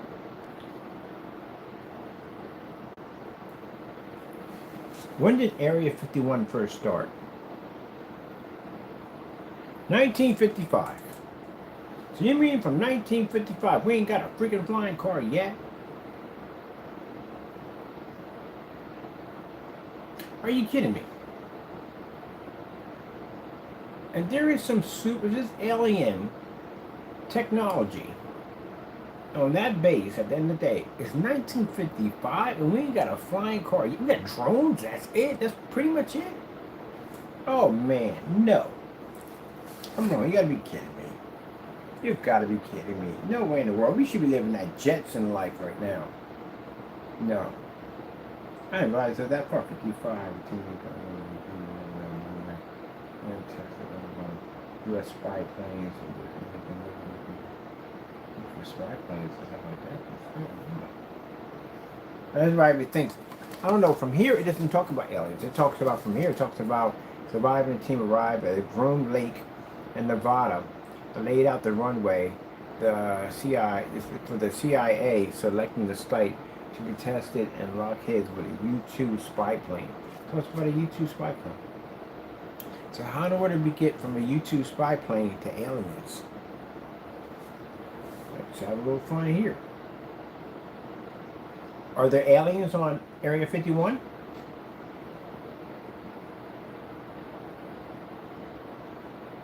AI. It says AI overview is not available for this search.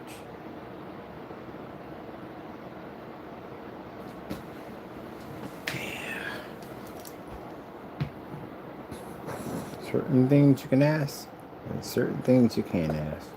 Not available for this search.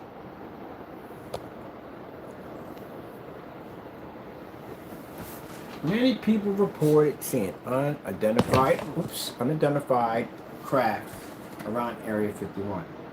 Area 51 could very well be a test facility for aircraft, for technology and aircraft. That's basically about it. Let's just say in 1951 that you happen to see a Black Hawk, right? You see the Black Hawk, strange looking plane fly past you, or what do you think it is? You would think it was an alien.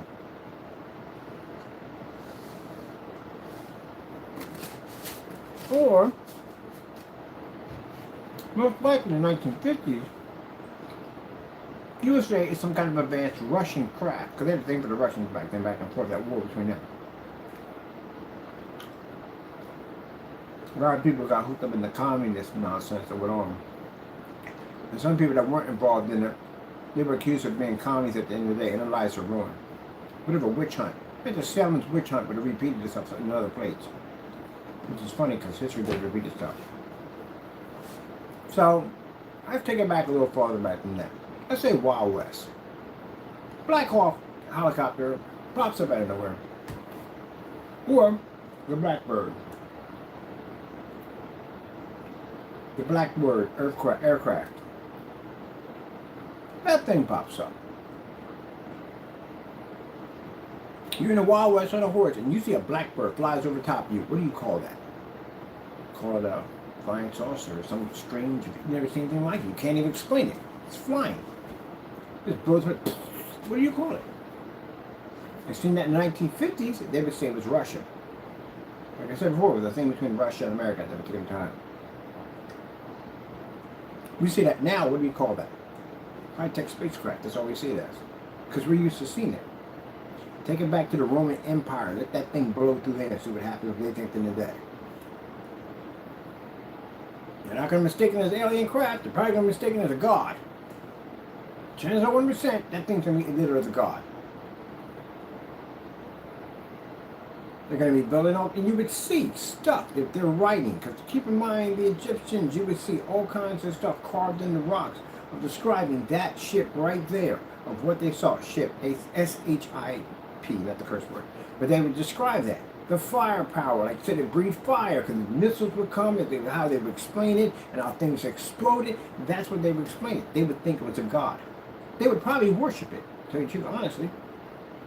You know, you got an Apache helicopter, and you land. Of course, you have to show them some brute strength first, because again, you don't want to try to attack you. So you pull out that freaking rail gun, and you basically take out half of their army. At that particular point, they're going to worship you. You land and get out of that thing, they're going to bow down to you. So then you'll see in scrolls everywhere, or somewhere you see this helicopter, but they're going to describe it as some kind of, I don't know, a dragon, and a man walked out of his mouth or something crazy out of it. And they're going to sit there and say, yeah, this thing came from out. Yeah, again, it's what you see at that particular time is the only way you're able to describe it. And most people, if you saw something like, what's that plane? A Harrier. Harriers had to go up and down and move from side to side. So the choppers too, you would mistake it as a UFO. When they're probably testing their craft. The Blackbird is a freaking amazing freaking vehicle. You've seen that plane before? It doesn't even look real in any way. I say stealth bombers don't even look real.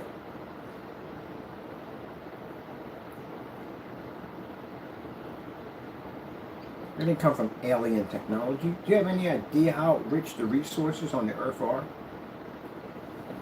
You ever watch, you watch Transformers, right? Transformers with the cartoon version. You know why they wanted Earth? Earth had resources.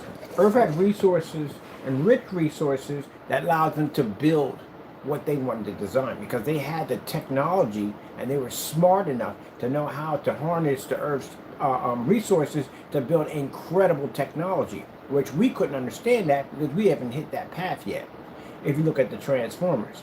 So that's why they wanted the Earth, because the Earth had resources that other planets didn't have. That's the main story that they have in every alien takeover on the Earth. They want the Earth. All the other planets don't have the rich resources. And to us, we're considered to be a bunch of idiot monkeys at the end of the day, because we don't even know how to harvest the planet correctly. They know how to. Again, that's how they think of us. You got to remember, aliens are much more advanced. They did exist. They're much more advanced creatures. They consider us to be prehistoric monkeys. And you know why? Because we fight each other. In every movie, it's the same thing. Like, gee whiz, you guys are destructive. Like, you freaking kill each other at the end of the day. We can't give you that kind of firepower. You'll murder yourselves. Like, I know you guys got advanced weapon training. We can't give you that. They got to treat us like kids. You'll kill each other with that. Look, you got your own nuclear weapons pointed at each other. It's true. If they did exist, they would definitely look at us like we're kids. Can't give you that. They'll do something stupid with it. It's too much power for you. Nah, it won't work for you. No. Anyway, nice topic to have a little talk here while we got our PC dry over here. But still, at the end of the day, no, I'm sorry. We are destined to destroy ourselves. That's what it comes down to. If there was any high-tech freaking aliens floating around anywhere, first things first, that's not possible. God made man in the image of himself, so what would that mean they were made after? That's pointless. But I have conspiracy theories go, man, Mr. Bird, you're wrong. You're wrong, because God doesn't exist, because you're the atheist believing that like in the day. Good luck on that one. That's going to be an interesting ride right there. God forbid you pass off the earth. When you wake up, you find out if it's right or not. You want to afford to be wrong on that one? I don't think you do. You ever heard the term that there's no atheists in the foxhole? You know what the foxhole is, right? Little hole in the ground, bullets whizzing all around you, explosions and stuff. That is not the place right now to not know God. That's why the term comes from. There's no atheist in the foxhole. Even an atheist becomes a believer in a situation like that. Stick your head up, you be gone, you don't come back down. Yep. There's a time you gotta realize in life that at the end of the day, how frail you are.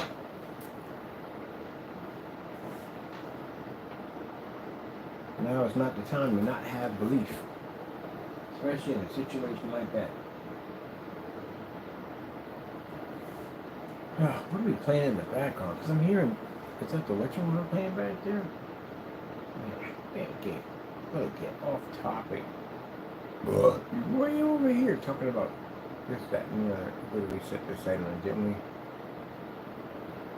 That's the PC. I want to go pick up that little tiny PC. I'm definitely getting that baby. That is going to be my new Fire Stick right there. Fire Stick on steroids. My new one right there. Fire Stick's working. Guess what? Probably not working now. What time we got? Oh, really? Okay.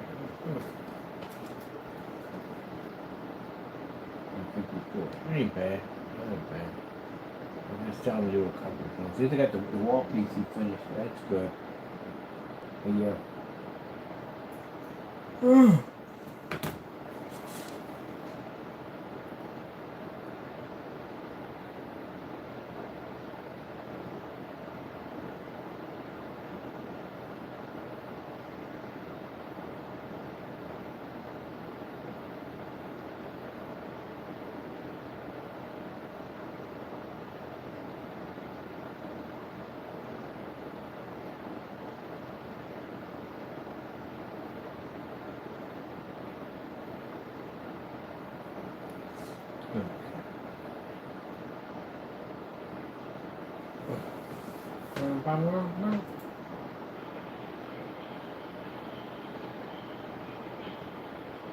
They had another post. Dude fell asleep on camera. First things first, creepy. What the freak are you doing in my channel to begin with? Yeah, the creepo. You know, in my channel watching me at the end of the day. Somebody fell asleep on camera. Big deal. I work a lot of hours. I work more than you do. How many hours do you work a day? I guarantee I work more than you do at the end of the day. Yeah, creepy in there watching my channel at the end of the day. Don't you got something else to do? Move on to bigger and better things that you claimed you did. You worry about what I'm doing in my channel at the end of the day. You see me in your channel watching me? No. Anytime I come to your channel, when I find something that you're not supposed to have, I got to go down to the police and file a report against you, which I had to do today, and basically send that information over to here and there. Sheesh.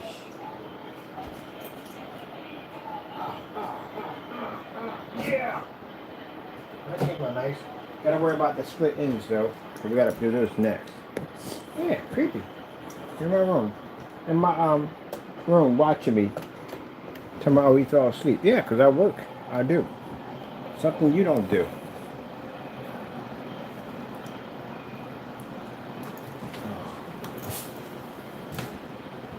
I had a nerve to say a little goodbye message by saying that, oh, I don't have to work the same job like some people do. I actually enjoy what I do for a living. I love what I do for a living. I don't suck at it. You and apparently, on the other hand, do. You wouldn't have to if you did more work. But you don't like the work at the end of the day. Your webpage showed that at the end of the day. That thing was absolutely horrible. You know, you could have got AI to do that one easily. AI could do that easily. I don't know the AI because I don't know what AI is trying to do at the end of the day. All I do is sites what AI does with it. Do a dummy site. But yeah. I work long hours. That's why I have more YouTube videos with more experience, sold more paint, have more customers, more demonstrations, and been in more places than you have because I work.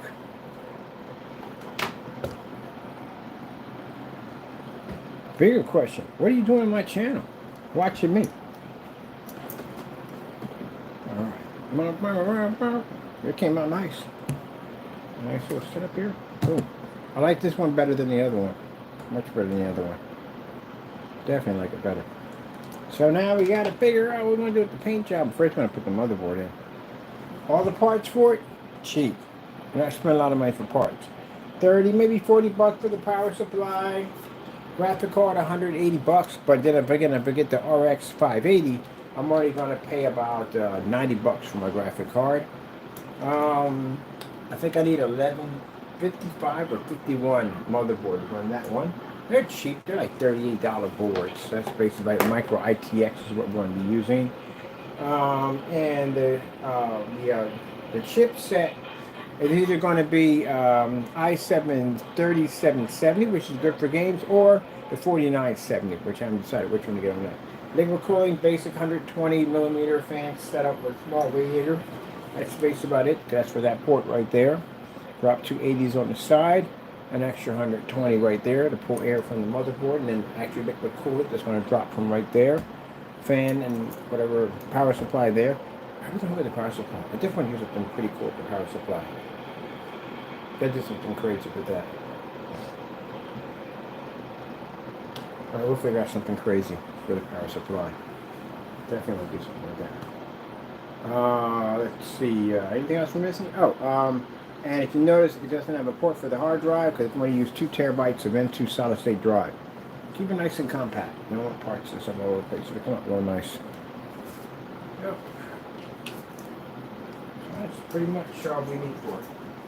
Oh, and RAM. RAM is going to be either 16 or 32. I haven't decided which one on that one yet. Most likely 30. Like 16 because we're running arcade games off of it. 2 terabytes is more than enough to run everything we need to run off of it. It's 2 terabytes? Yeah, 2 terabytes. Just wanted to run all the video games off of it. All retro games. And it is going to have a RetroPie built into it. Because there's games on the RetroPie I'm literally not going to find on PC. So we're going to build a RetroPie system into RetroPie. Yes.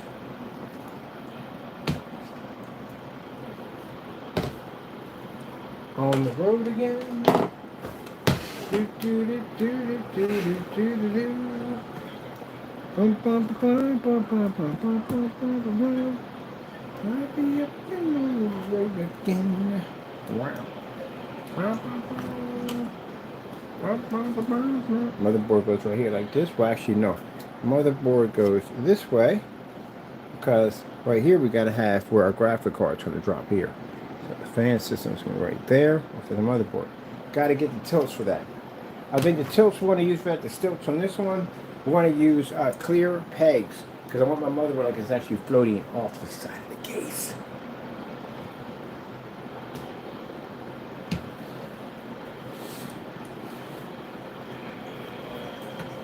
The lights in here. The lights are hot. Oh, man. Nice to have lights on. The lights can't cook heat up in here like crazy. What are you doing on the floor? Aren't you talking? Ugh.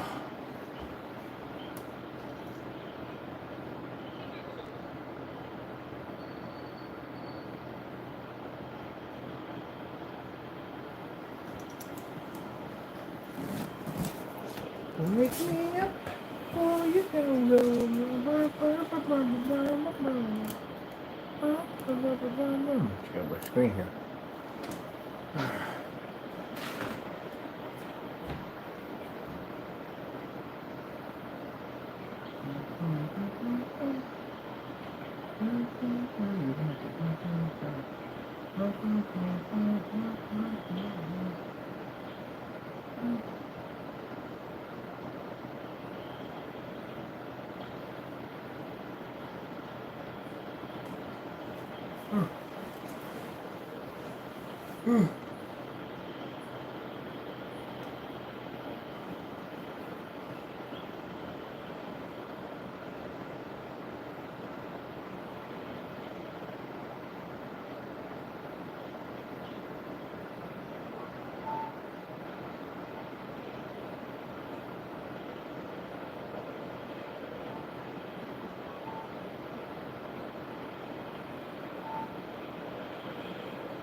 Oh, that's what it's all. I don't think it's going to be. They got to be taken apart. What the heck is one in the background? Jeez. Multiple pieces. Freaking one popped on. Look at that run.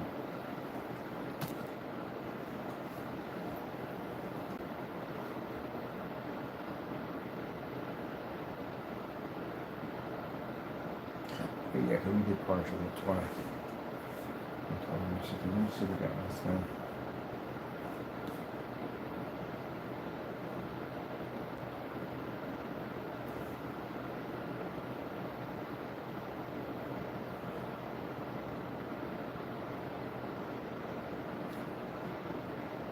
It's not a lot, that's why.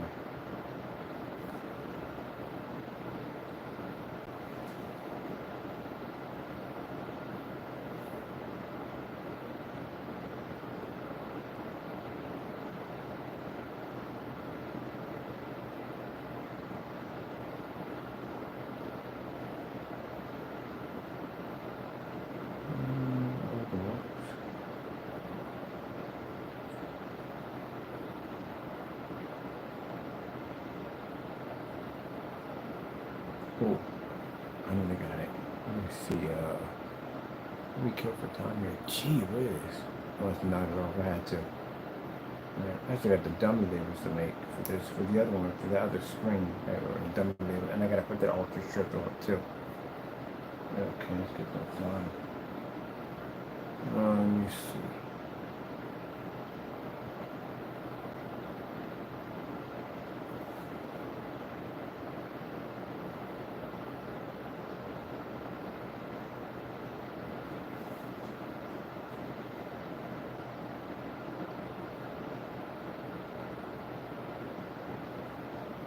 I haven't seen this one yet. I was checking it out. I was like, what the this one yet?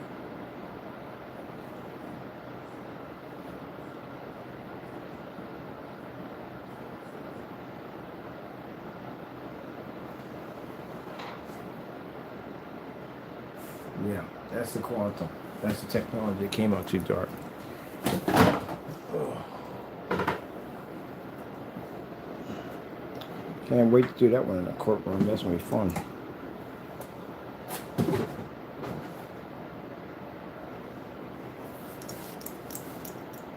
I want it on a court document.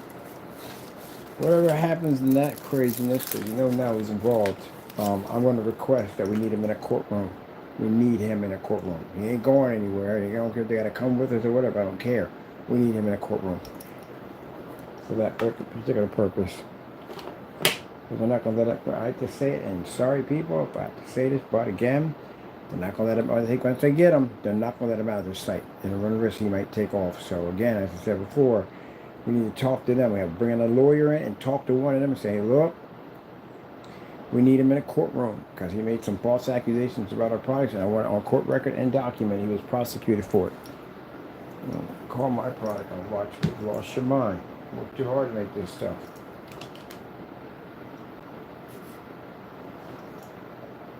Did we draw the other part of the PC? Did we get that done? It's all finished. Okay. The split in popping up on it. Okay, good. See how that glue down. And they can go feed the bears or something. I'm going to start working on my labels for the new one, my dummy labels. I'm going to get all that done. I get that on the website and everything. Also, too, thank you to two of my new customers for the orders. I do appreciate. We get our price drop for our new technology. What you're seeing right here, right now. I got to be on site to show that up on Facebook. I do a couple of live streams in a few minutes. I think I'm going to use this right here. I like the color pop on it. I'll use this instead. Sure, man. If I happen to doze off on camera from time to time, I do apologize. I'm a very tired person. I do a lot of work. I still got more to do. Ha! Look at this. I'm covered in paint. I am covered in paint. We don't even have any MSR playing in the background. Usually I'm running sometimes. We're way over time. Oh man, we are way over. I was trying to put it 2 hours. I'm way past that mark. All right, people. Hope you enjoy. Thank you for your time. If you're interested in technology, it is available on our website with free worldwide shipping. We did change the price. We did drop to try to make our price a little bit more affordable, the more high-end technology, and also too, we did add in the gallon because we had a request for gallons from customers multiple times. Gallon has been added to the site. Gotta go. Thank you for your time. Of course, we thank our Lord and Savior Jesus Christ, blessing us with amazing technology because if it weren't for Him, none of this would ever be possible. Gotta go.